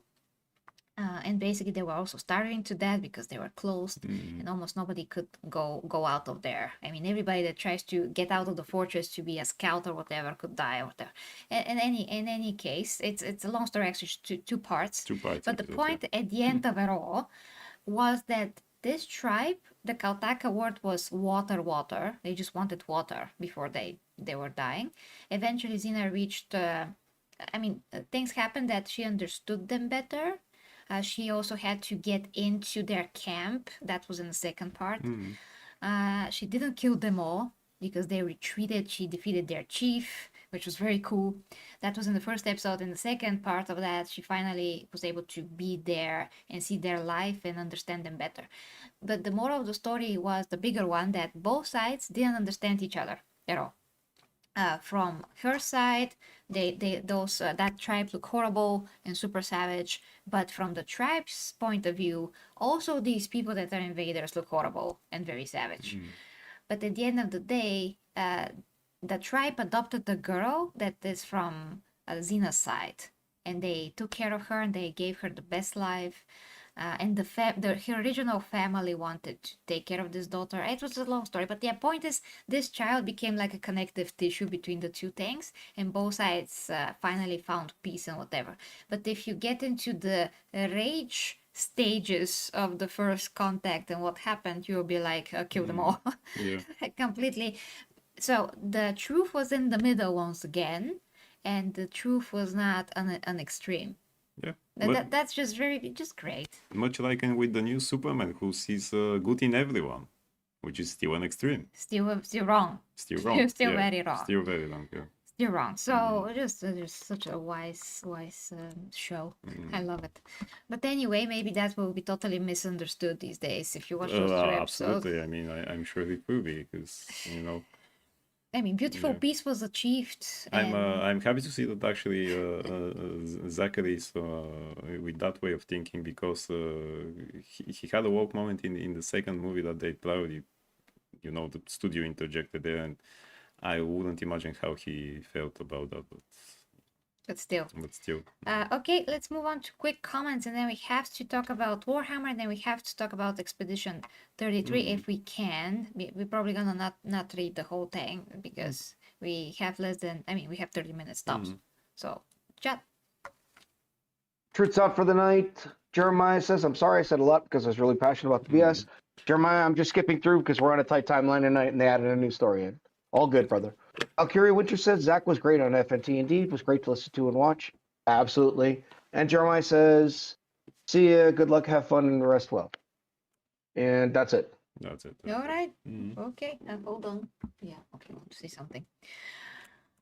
Okay, let's move on to Warhammer. It's gonna be a bit complicated. Oh boy.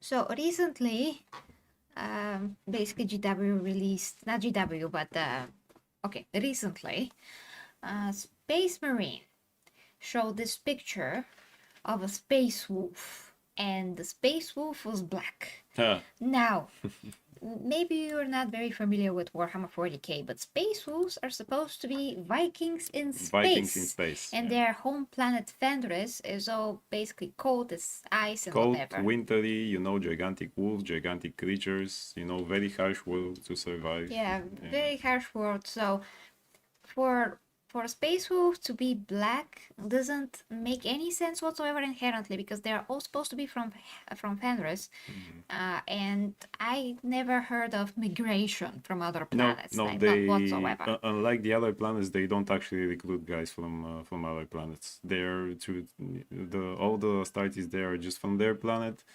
You even have to be a specific age. It doesn't always start when you're a child. It actually usually starts when you're a teenager. You have to go to several trials and testings to actually, there is like a ritual that you have to survive and prove yourself, and then you get to be a space marine actually, with again a ritual, and you have to survive that and not turn into a wolfman guy. I forget what was the wolfman. Yeah. Yeah. Because that also can happen. And they're blonde or red haired. Okay, some of them have black hair, but they look like Vikings. Yeah. Guys, this is like Valhalla here. Yeah, literally. Yeah, So it's exactly what it is. Nobody can be black there. exactly. So all of a sudden, to put a black guy in the space wolves is jarring. Absolutely, Not yeah. logical at all. And mind you, Warhammer 40k actually does have like completely black chapters, but we're gonna get to that. So if they want representation Yeah. in the game, they can just use some of the other chapters that have full black guys. Yeah, I mean, why not leaving there being the representation of the Scandinavian people? Yeah, where's the freaking representation? Okay, let's read. So this is Chainsword, and Chainsword is of course one of my friends that we are working together on some of the Warhammer 40k news. He delivers basically news that stem from woke controversies within the Warhammer 40k community. He keeps an eye on the novels. If he spots something that is woke, he has a list of woke YouTubers and not woke YouTubers, which I'm very proudly a member of the openly against woke list. So I'm in the green basically. And he has a list of woke authors in Warhammer 40k. So this is all on his X page. So let's see what he says. So Chainsword 40k. Oh yes, the Space Wolves, that famously African-inspired chapter with African naming conventions and African vibes. Easy mistake, really. Practically, the Celestial Alliance happens all the time. Definitely not forced at all. So No. this is sarcasm. So the Celestial Alliance are the guys that are all black, as far as I know. And they're inspired by the African culture, Indeed. I think, yeah. So Tsunami, do you see the replies, or I should read them? You should read them. Okay. I'll have So- to get X one of these days. Yeah, it actually is going to be very beneficial. So next, Evo Scott says, "See wolves, you haven't. The internet maybe use it for searches other than is this herpes." I mean, this is not serious, like whatever. And Chainsaw says, "Dark skin, you have the internet, maybe use it for searches other than I am retarded. You should try looking up what dark skin actually means in the English language, unless they change the dictionary and now dark skin means exclusively sub-Saharan African." Yes, because we actually have a follow-up on this. It is like right here, actually. So this is from the lore. Chainsword says, "If you want to post a picture of something that's already been posted 1,000 times and known for years, at least post the original quote, not the dumbed down version from the latest edition." So, Endgear Krakendum. Kraken. Yeah. Coming from a proud line of warlords who rule over the southernmost isles of Fenris, Engir Krakendom is born of hardy stoke indeed. The people of the south, dark of skin and temperament, are expert explorers and oarsmen. They ply the in what? Infested Oh oceans. yes, they of fly the Fenris. infested oceans of Fenris in search of sea monsters, blah blah, whatever. Yeah, long story short, This is a space wolf that is of darker skin. darker skin. But darker skin doesn't mean this in general. Now, give me 1 second here. Space Marines are white. Well, no, they're not. There's, of course, the people of the salamanders. I mean, the salamanders are like the most humanitarian Space Marine chapter of them all. Their Primarch is amazing. He's called Vulcan, but he usually used to be, at least. I'm not sure how it is now, but he's usually portrayed having Caucasian features, but his skin is with ash color, so they're all like gray and dark grayish. In the latest animation, which was the Pariah Nexus over on Warhammer Plus service, they had this story with the Space Marine from the Salamanders, who was Asian in features, but again with the same ash skin. I like So, Kratos, in a They're way. not supposed to be black men. No, in general. Dark skin, some of them, yes, especially those ones from the southern regions, yes, Yeah. but there ain't no way being born black on Fenris. Yeah. You geographically, a person like that wouldn't survive. The cold and anything else. That's why. Even here, if you have an African, the genuine African here, let's say in Bulgaria, it's kind of cold, and I saw some of them really when it's not that cold here. It's it's okay for us. We can walk outside without a hat or thick jacket, and most of them are like that. 'Cause Yeah. for them, that's actually extremely cold. Extremely cold, yeah, for them. So But okay, even if we skip that, the point is that a black race, biologically speaking, should not be able to be developed and on a planet that sees only snow and ice and whatever. So it just doesn't make any sense. All the black people come from Africa because it's the hottest place there. also, as we said, if it makes sense for some of the other chapters, because they recruit from different planets, that's not the case for families. They don't really recruit guys from other planets. That's it. Yeah. They keep it tight. Oh yeah, okay, let's continue to the next post. Oh boy. Oh, there is more. Yeah, so this continues, and Jane Sword was trying to make the point about how actually those people looked. There are just many things in here if you want to check yourself, but basically here's what he showed. Oh, Like boy. an Indian guy in the face of Space Wolf. That's just very funny. He once again points out the dark of Dark skin. Yeah. and then there is this. What is that? Tamis? I don't see the letter from the arrow. Tamios. Okay. And the Dravidian people descended from the original inhabitants of India. They have a dark skin tone because those original inhabitants were dark skinned people who had, no matter what they had, it doesn't matter, it's irrelevant. So he says, Brother, I'm pinned, which comes from the great expression of Warhammer 40k. Brother, I'm pinned here. Send boobs and vagine. Yeah. Standard, yes. Yeah, since everyone is, instead of linking that dark skin lore from 5th, which everyone was already aware, this is now canon. So let's see what people are saying. God, you are pathetic. Kick sword. KKK sword. Oh, they Jesus now Christ, they're now trying to say that Chainsword is a freaking racist. Are you kidding me? And Chainsword replies, how many times do I have to ignore you before you change your joke material? Also, from which third world shithole country did you legally immigrate to the US since you are not a native English speaker? Yeah, tell him. Then this guy says, these scumbags really want to ruin everything by making everything diverse and mixed races. Absolute pieces of shit. Yes, because then you then you create this thing where a chapter loses their identity and how they're supposed to look. Exactly. Because people want to claim all day long how looks don't matter, but when they actually change them because they want looks to matter to them, so To it's them, a yeah, double yeah, standard. exactly. Then we say no, and then they're like, oh, but that doesn't matter. You shouldn't have anything against it. Why did you put Isn't- something different there then? Isn't this cultural appropriation that they're fighting so much against? You have these Scandinavians, inspired by Vikings warriors, and you put a black person inside so that you have inclusion. Isn't this cultural appropriation? If we if we put a white person with the African-inspired type, what will happen? Is they're going to be okay? So how is this any different then? Yeah.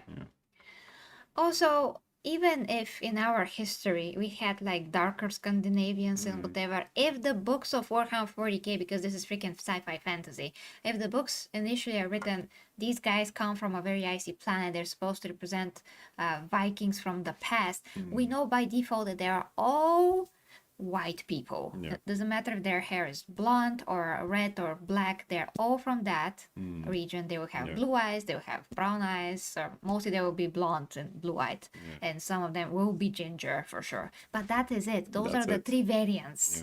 So if that's written in the lore that those are the three variants mostly, and maybe some of them get a bit of a darker skin, but okay, like darker, we But it's have, again darker skin. Yeah, it's not totally different my race. father used to have darker skin. But you don't. I don't. He used to have it, but just because he worked as a driver in the military and stuff like that. He was driving the whole city, doing different stuff. There is sun always, and at some point he was kind of ashamed because he say I began to look like a gypsy. But here you go. I don't have that skin. I don't walk around the city when it's sun. I also use sunscreen. and Yeah, things like you that, should, because that protects the skin Yeah, 50%. but that's what a dark skin means. Not a black person. Yeah. Okay, so this person says Savatar was a common depiction for dark Scandinavians. It's cognate with swarthy. I don't know. Swarthy. Halfdan the Black or Halfdan Svarti is an example of this. Dark hair and features. Ostensibly still Scandinavian, as most with half a brain have at least grasped. What was that? Colloquially. Colloquially, never meant West African phenotype. I own every codex since second edition. The Space Wolves have always been depicted as ranging from North Germanic to Celtic to even Slavic. Yeah. Naming conventions see Vika as well as aesthetics. I guess you can make a case for multi-ethnic terrain, Primaris being distributed to the chapter during the Indomitus Crusade, but beyond that, it's clearly just lip race swapping for the sake of pointless pandering diversity. Lips are generally uncreative consumption addicts with no episemic framework for anything. Yeah. Yeah, Okay. and also, do you actually need diversity there? If let's say you're a black person who likes Warhammer, let's say your favorite chapter is the Space Wolves. You loving them. It's your favorite chapter because you love Vikings. You love Vikings. You accept them how they are. Yeah, you You're don't try to okay change with them. that. You don't want, hey, but I wish that they were black. No, because you know they're not. Because you like the Norse mythology, because you like space and you like the combination of the two. Norse mythology in space. That's it. You don't want Thor to be black, for example. So they wouldn't care. They say, but that's my favorite chapter because of this, this, and this. It's my favorite chapter. I ain't no Scandinavian. Yeah, and yeah, You know. you're not. Also, this comment is good. Dark skin compared to Nordics equals black. Storytellings, Greeks, Spaniards, Mexicans, Cubans, Inuits, Vietnamese, Arabs, Kurds, Turks, and many more groups who don't exist. Apparently. Well, yeah. I mean, there's some I've seen one or two Bulgarian people that are a bit like darker and they're not gypsies, Yeah. which is kind of weird. It's very rare, but it happens. And Greeks are genuinely white as a board. I don't know what to tell you. I mean, most Greeks that I've seen, they look just like us. They have some unique features that are very Greek, like the big nose and some Yeah. parts of the upper part of the eyes. I mean, they're white, but they're not the same white as we are. As they used to joke in Asterix when they had to, you know, carve a Greek person, they say, man, I can't deal with that profile here. Yeah. Otherwise, yeah, whatever is mentioned here, some are darker, some are lighter from all those groups. But yeah, people that scream racist, whatever, they always forget about other people because they're actually racist. And also they don't know that the white race has a variety of colors. It's not like completely white. There's whiter Yeah. in terms of complexion. When you see like people from the UK, especially from that other part of UK. Where's that Seamus guy from? Seamus from WWE. Scotland. No, Ireland. Ah, Wales. no, Ireland. Is he Welsh? Welsh? Is he Welsh? I'm just naming off the No, No, I United think he's Kingdom. from I'm not sure where you guys are Ireland. going. Ireland. He's from I'm pretty Ireland. sure Yeah. he's from Ireland. And Yeah. he's pretty much white, yeah. He is Yeah. he's so much wider than us here. It's crazy. Yeah. I mean, at least we have some complexion to the skin that's, kind of like, I mean, towards pinkish, mixed with yellowish, mixed with, well, it's just beige, basically, very light beige. But their skin, this guy, I mean, Seamus, Sheamus. and that girl, Paige was her I name? think it was Paige. From yeah. WWE. They're white as a board, like school board, Abort. a school board for drawing, for writing. Ah, okay. Good. White, very white, like literally the color white. It's like their skin doesn't have blood underneath it or anything like that. Yeah. Indeed. So yeah, but people that are truly, ignorant about those things, they don't know. They don't know. They think that's only black race, only white, and only yellow, Yeah, or whatever. and that black people were everywhere because of dark skin and stuff like that. That Jesus makes Christ, absolutely yeah. no sense. Okay, No. let's continue real quick to the next post, which is like the current post. Basically, this guy says, I'm going to keep a project in the back of my head to use Stormcast models to kit bash into Celestial Alliance. They seem perfect. So Stormcast, those are basically warriors from the fantasy. And he can basically kit bash to make his own. I don't know. These are starting to look like freaking Custodes, and wow, Terminator armor. Oh, they're pretty cool. They're pretty cool. I Pretty mean, cool fantasy indeed, armor yeah. is amazing. So if you watch fantasy, you will know about these guys. They're pretty cool. And Chainsaw here said, I've always envisioned a Kane Dubaku in older armor marks like a Mark II or Cataphracti Terminator armor. Let's see what it says here. So Chopper mastered the surviving Celestial Lion forces as a sign of honor. Helbrecht gave him an ancient suit of power armor dating back to the Great Crusade. That's cool. That's cool and all. I mean, And they are inspired by African types. as you said. something. I'm not a perfect. So they do have it. I'm going to research that. Yeah. Yeah, Oh and look, it's Logan. yes, it's you. But okay, something is happening right now, actually. Oh, okay. So You saw it here first. okay, so yeah, this is what I wanted to open Okay. actually. Oh look, a cover from 2025. Feel free to post an official art of African. What is that? Space Wolves. Space Wolves, oh yes, of African Space Wolves from before DEI, SSG, and corporals getting money for pushing a woke agenda, something pre-2017. It can be from 5th, when dark skin, which apparently means African, is mentioned. Or you can admit it's 2025 DEI. Because, I mean, he featured this post, so this is like a new novel, Kraken Blood, Mark Collins, by Mark Collins. I have never heard of it, but I guess it's new. This guy is obviously black for some reason, and this Talos Frosticoran wrote, oh, actually that just means they're 10th white men, the 10th white man in question. George, that's not an argument. That's not an argument. I mean, if you if that's a book from 2025, or after all those things that Chainsaw mentioned, then how is that an argument? That's not an Why argument. don't you find an argument before that? That's exactly why Chainsaw said what he said, because this is just not a freaking argument. The Sea Wolves have existed since the 5th edition, bro. And Chainsaw says, okay, Dark-skinned Sea Wolves existed. Now, show me art from 5th edition that proves they were African. Exactly. Instead of, for Exactly. example, Inuit, Indian, or any other dark-skinned people relative to other Fenrisians. Yeah. Exactly. Show art from that 5th edition. And here's the And picture. again, and again. Here's the picture taken from the 5th edition Space Wolves Codex. So we already went through this. Because those people don't know what dark skin means. And Chainsaw says, cool, is it art?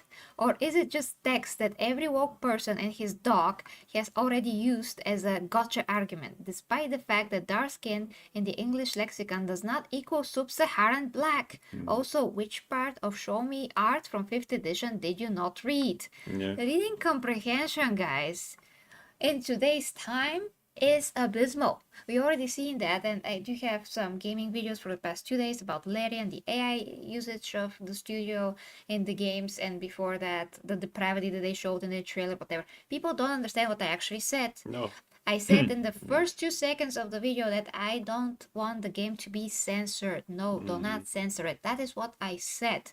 This is how the video starts, exactly because people will never get through the whole video to listen to me speaking, because they're gonna dismiss everything that I say right from the get-go. As soon as I start saying, oh no, this game showed this and that, but the meaning is philosophical, it's not about the game itself even, it's about what we accept.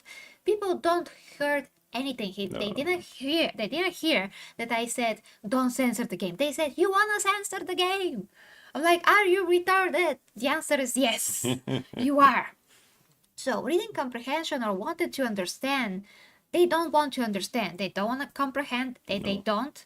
So I understand that and how Chainsaw feels. If he becomes a YouTube creator someday, he's gonna see the worst comments in his life. Absolutely. You Just know. like he's seen them here, those same guys are going to write under his videos. Yeah, it doesn't matter what's common sense and what is not. That shit is out the window. People are retarded.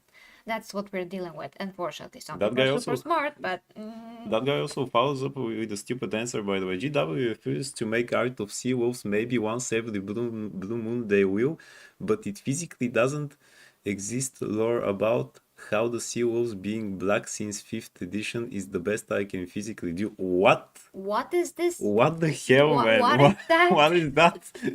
Jesus They Christ. can't even express themselves. No, so he has no proof.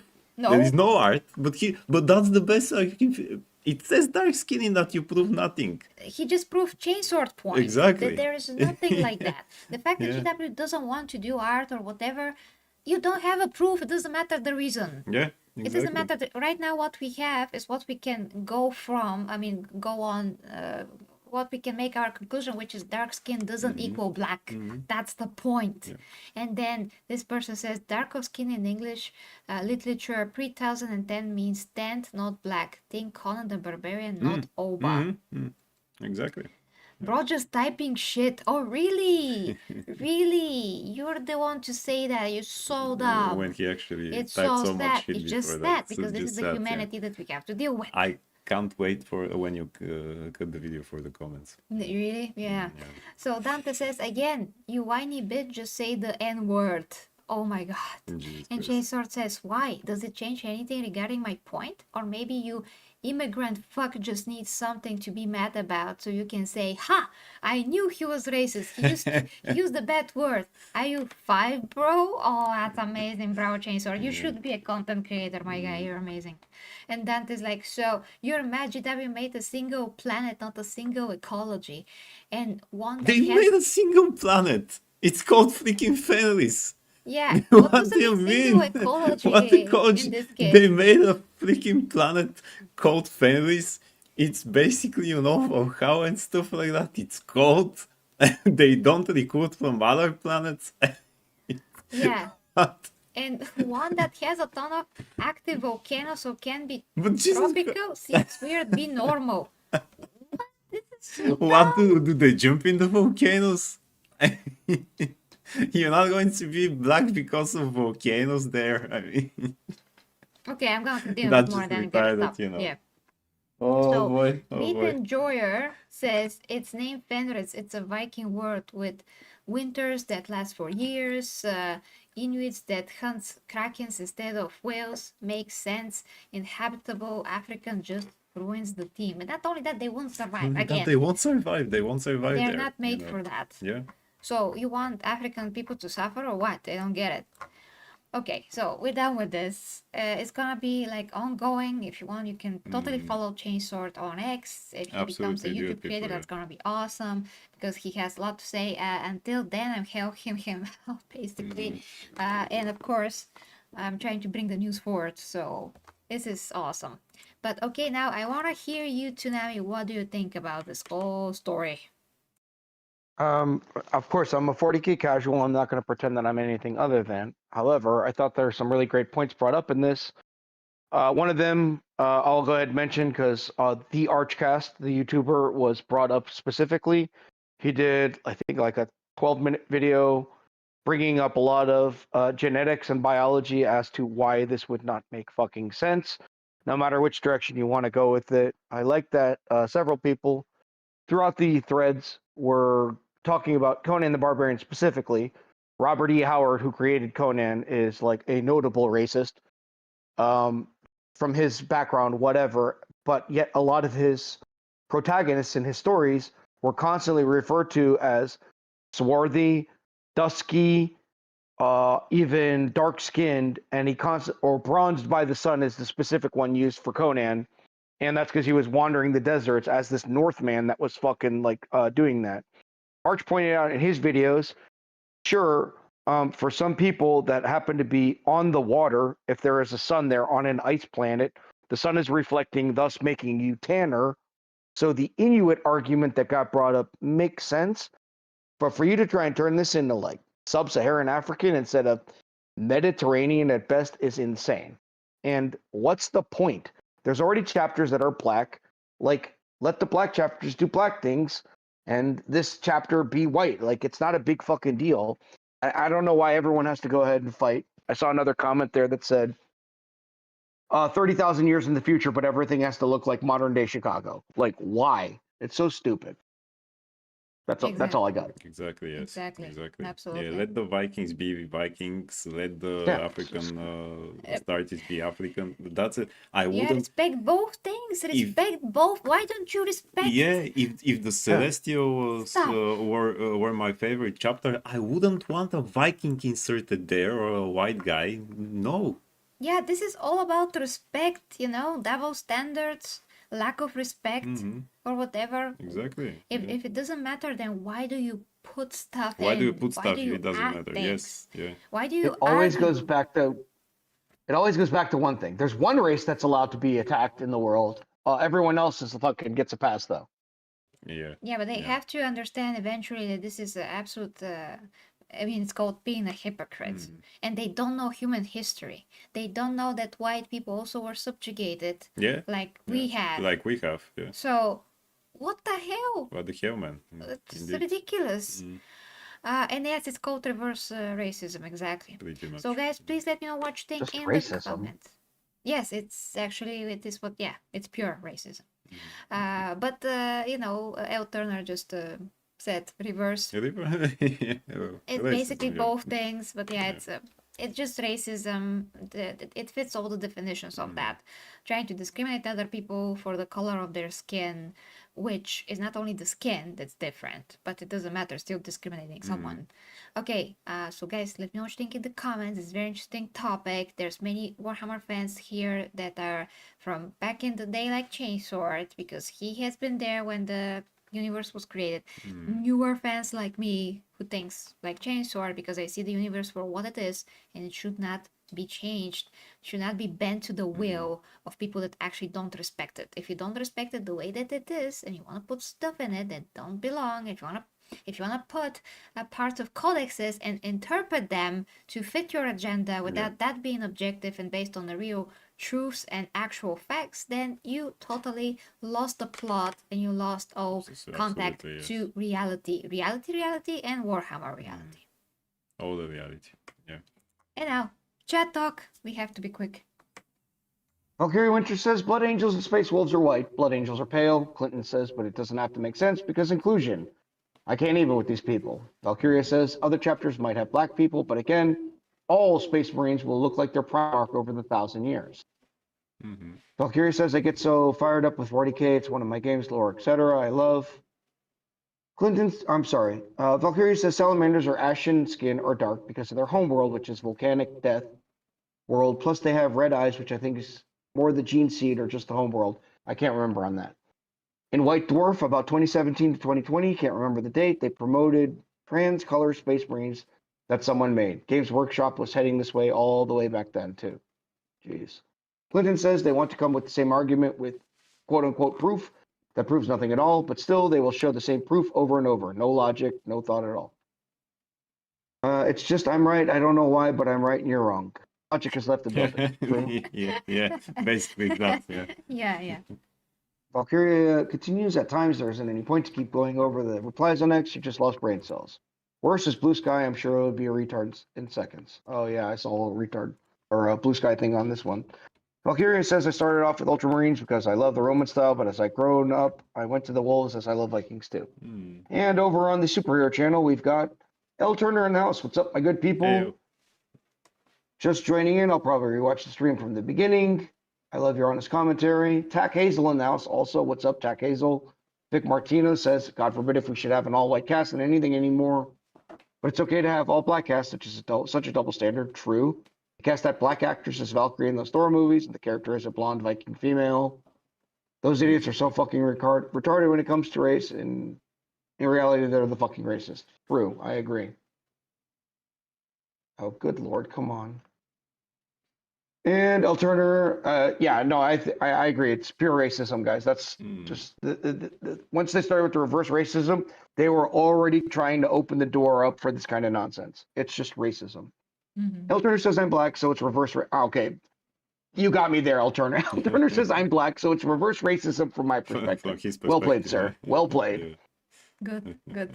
I agree with you, Empress and Logan, completely as usual. I don't care to see inclusion in game lore or comic lore if it's not accurate to the lore's intended depiction.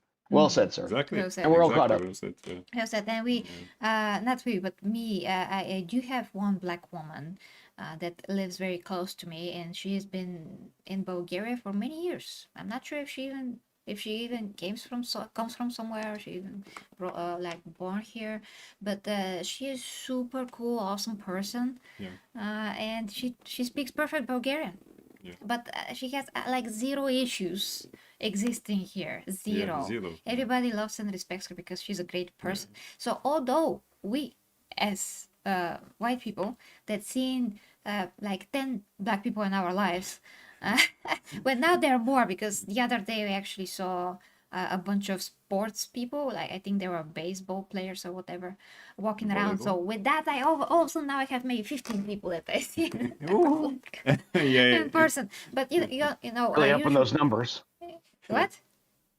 I said you're really upping those numbers. You went from 10 to 15. I mean, that was literally like a sports team. All the guys were 2 meters and more, above 7 feet tall. So tall. But never mind. So despite the fact that we are not used to seeing black people here at all, and really until last year, my count of black people that I have seen throughout my whole life, or maybe 5, 6, including her, there's some family here that's mixed. I see the family around where I live. There was one guy that was black, and he was in the class that was next to my class. I mean, we have groups. So group A, group B in school. He was in group B, which is not a different class, but it's the same grade. It's the same. So yeah, I knew him. He was kind of my friend. He was kind of my jerk. Jerk. He was kind of jerk growing up, but just like any normal boy. But he was your jerk. Not my jerk. It was just on my tongue, but yeah, he was kind of a jerk. his name was very weird as well. But never mind. I mean, that even though we're not used to seeing black people here, they just have great lives here. Yeah. No problems. Nobody's like racist on the street. Nobody's racist No. anywhere. Nobody's doing nothing. They're just existing. They're just here. They work. They have They like, work. whatever they have it is. families, yeah. Maybe they're 20 tops. I don't know. Maybe. But okay, okay. Finishing with this. We don't have time at all. We out of time, yeah. Okay. Yeah. Can I just say one thing so we can do a very short video about this? Yeah. So Tsunami, you're not gonna read anything. Okay. I'm just gonna talk about that very quickly. So we have the TGA Game of the Year winner disqualified from another award show from another award show over generative AI use. So basically what happened here is a long story, but yeah, long story short, the freaking amazing Expedition 33 was disqualified from Indie Game Awards of sorts because they found out that the developers used somewhere for something AI. It was probably for reference, it was nothing. All the game is made completely from the people, from the ground up. If AI was used, it was minimal at best, and just like what Larian, said, that maybe they use it for reference or whatever, just like they would use Google Image or And something that was else. our concept, yeah. Yeah, but the actual AI is not featured in the game in terms of art or whatever, so that is for sure. But they still found it very logical to disqualify a whole game that is made by 30 or so people, outsourced or not. That is like the best game that we've seen for years. That has so much heart and soul. They decided to disqualify all of that. That is pure quality and artistry on the screen, and so just pour. Oh my god, the heart and soul poured into it because of one tiny little somewhere. They don't even know what usage of AI. Yeah. They don't even know. So how can you do this?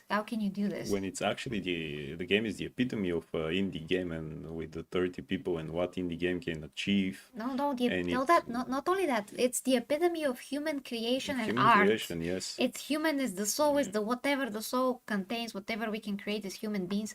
It has meaning and substance. That is what we can do and what AI cannot do. Yeah. Is the epitome of that. Is the art really which comes from the soul, whether you believe in an actual soul or not. But this is what makes us human, what makes us special.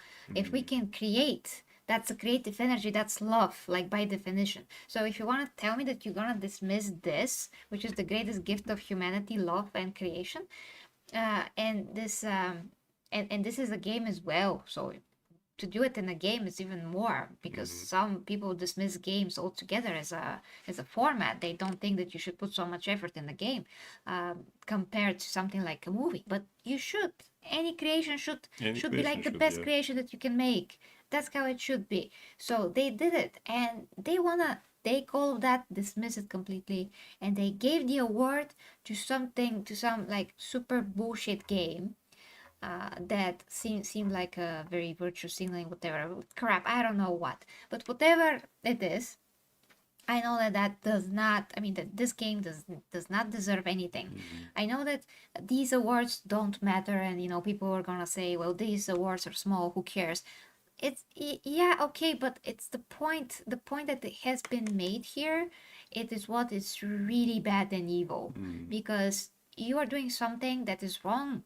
It's wrong on principle. So the point is, it's on principle. It's not just because they're small or whatever. But they want to remove the biggest award of the year, even if it's from them, from a game that deserves it by all accounts, because they have an extreme view. And once again, we reached this part where we have a proof in real life how an extreme view can totally destroy objectivity and totally can, just create a huge like evil bad example, because this is evil to do that to these people, even though it doesn't hurt their bottom line, even though it doesn't hurt their game.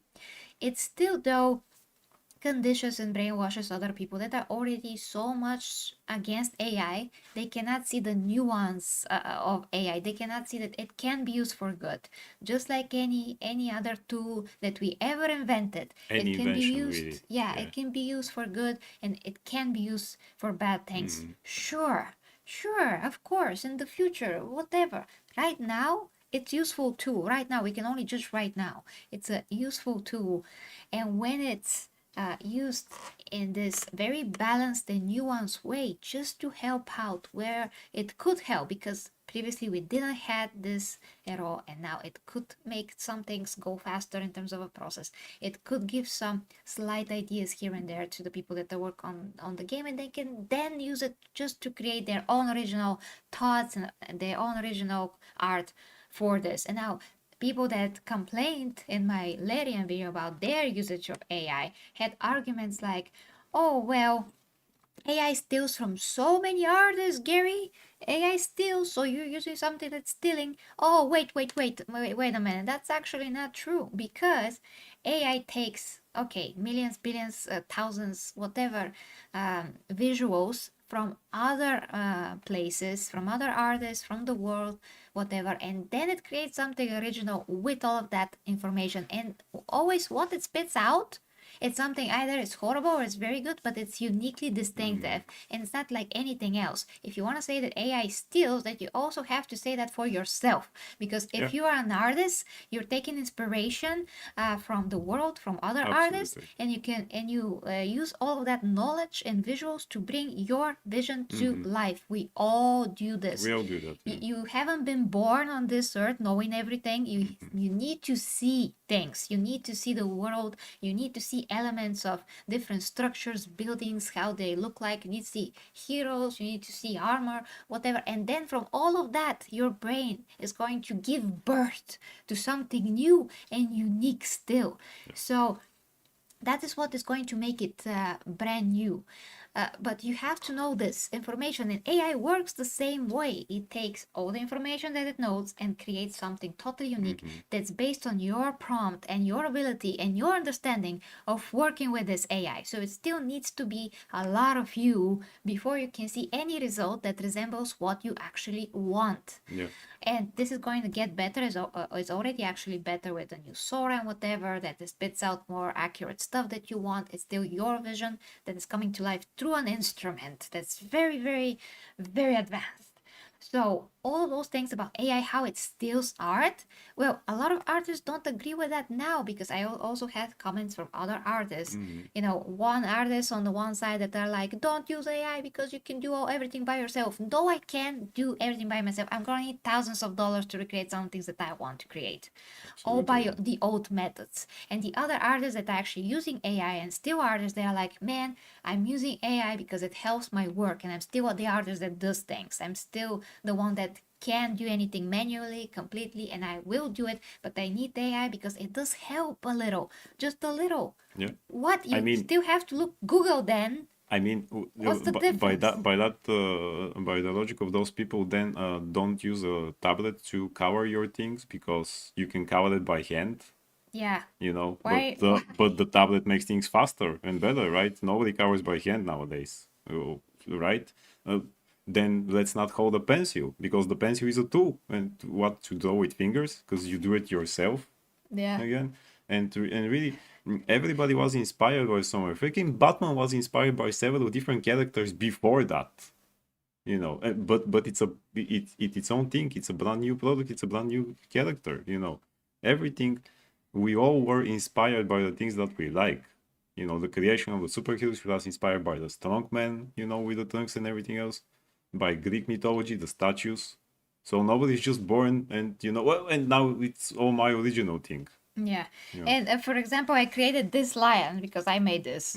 I created this lion from an actual lion, and then this was, I draw over it, whatever I did. I don't remember because it was years ago, and, you know, I did a vector lion. Sue me. I used an actual lion from nature to create this graphic here. How dare you? Like, stupid. So just remember, again, the moral of the story is all extremes are going to ruin us as a human race, and this is already happening in different mediums, and this is just another proof that extremes will lead to absolute degeneracy, and that's it. Exactly. I mean, you might be a talented artist and not use AI and still use your talent to draw shit. I would say You can still draw shit. you might be like James Gunn, let's say a talented director, you do shit. Yeah, You don't or use that talent. or if you know, don't use so- AI, you're gonna be an artist that could not have, I mean, could lose their job because you haven't learned to use AI. Yeah. Because they want humans, actually. They still want humans. Companies still want humans Exactly. for a lot of these things, if not all of those things, especially when it comes to good base studios like this one here of Expedition 33.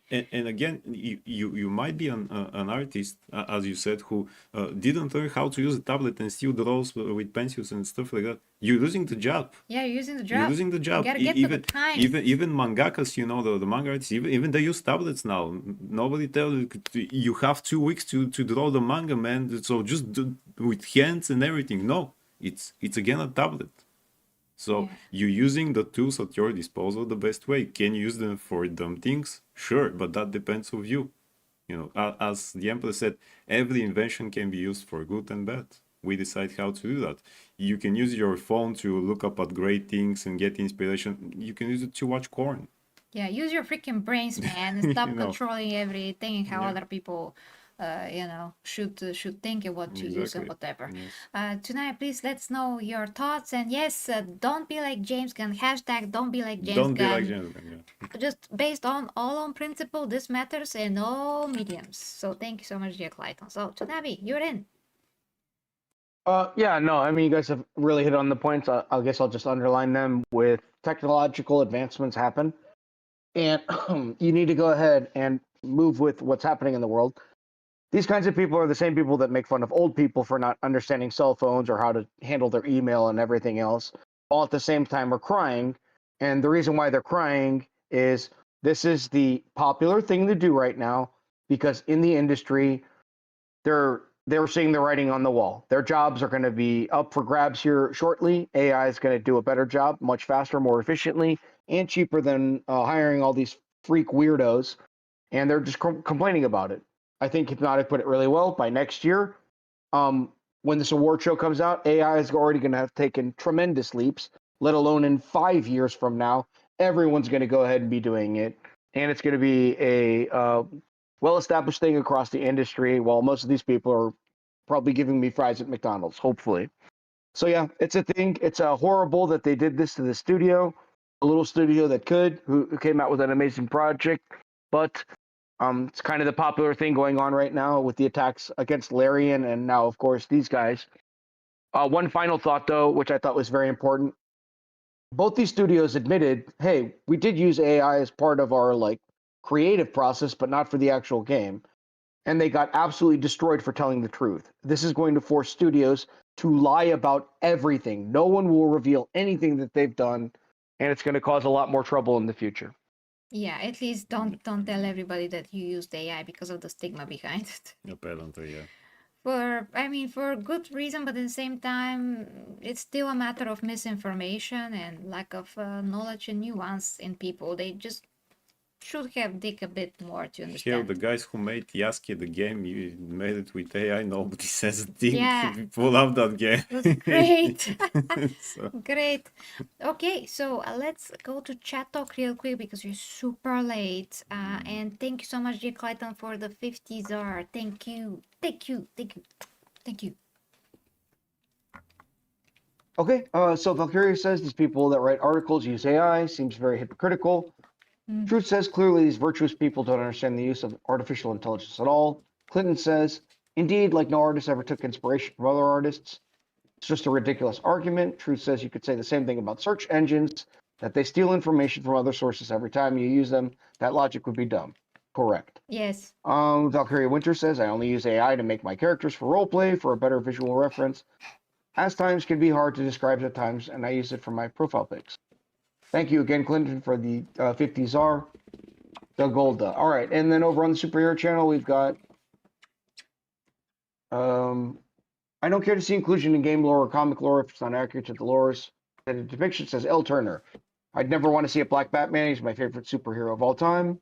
He agrees. Facts. Exactly. AI is great for helping articulate original ideas, but perhaps not so much when duplicating the ideas of others. You are preaching fire, and we are all caught up. Awesome, guys. Okay, hey, it's fine. I feel. Yeah, it's fine. I use all the time. Yeah, indeed. Yeah, indeed. Okay, guys. So we have to. Puppies are attacking too. We have to really hurry up. Yeah, there's not enough time for the puppies, and we really have to go. And he has to go to work. And so thank you so much, guys, for watching. Let us know what you think in the comments. If everything's okay, we're gonna be here again at the evening in 9 hours from now. 9, literally. So, Tsunami, thank you. Guys, thank you. Thank you so much for the support from dear Clayton and Corner Games. And this is the amazing stuff. Amazing stuff. Valkyria Winter being a member for 2 months. Oh, just thank you, thank you. So, love ya. Until next time with me, the 40K Empress, Goldie, obviously. Obviously. And Logan. Yes. Bye, Tsunami. Bye, Tsunami. Great work. Bye-bye. See you guys.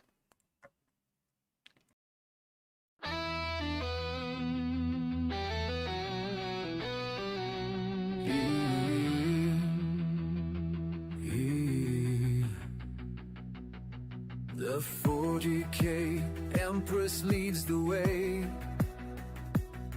as warriors of the imperium sway into realms where dangers play, where hidden minds hold sway. Through stars and storms we rise, under her watchful eyes, with faith and fire will prevail, for the imperium must not fail. For the imperium we prevail.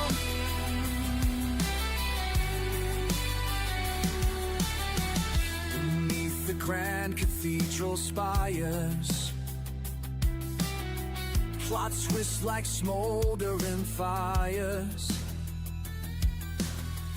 but with her blade of pure desire, she claims the stars entire. Through stars and storms we rise, under her watchful eyes, with faith and fire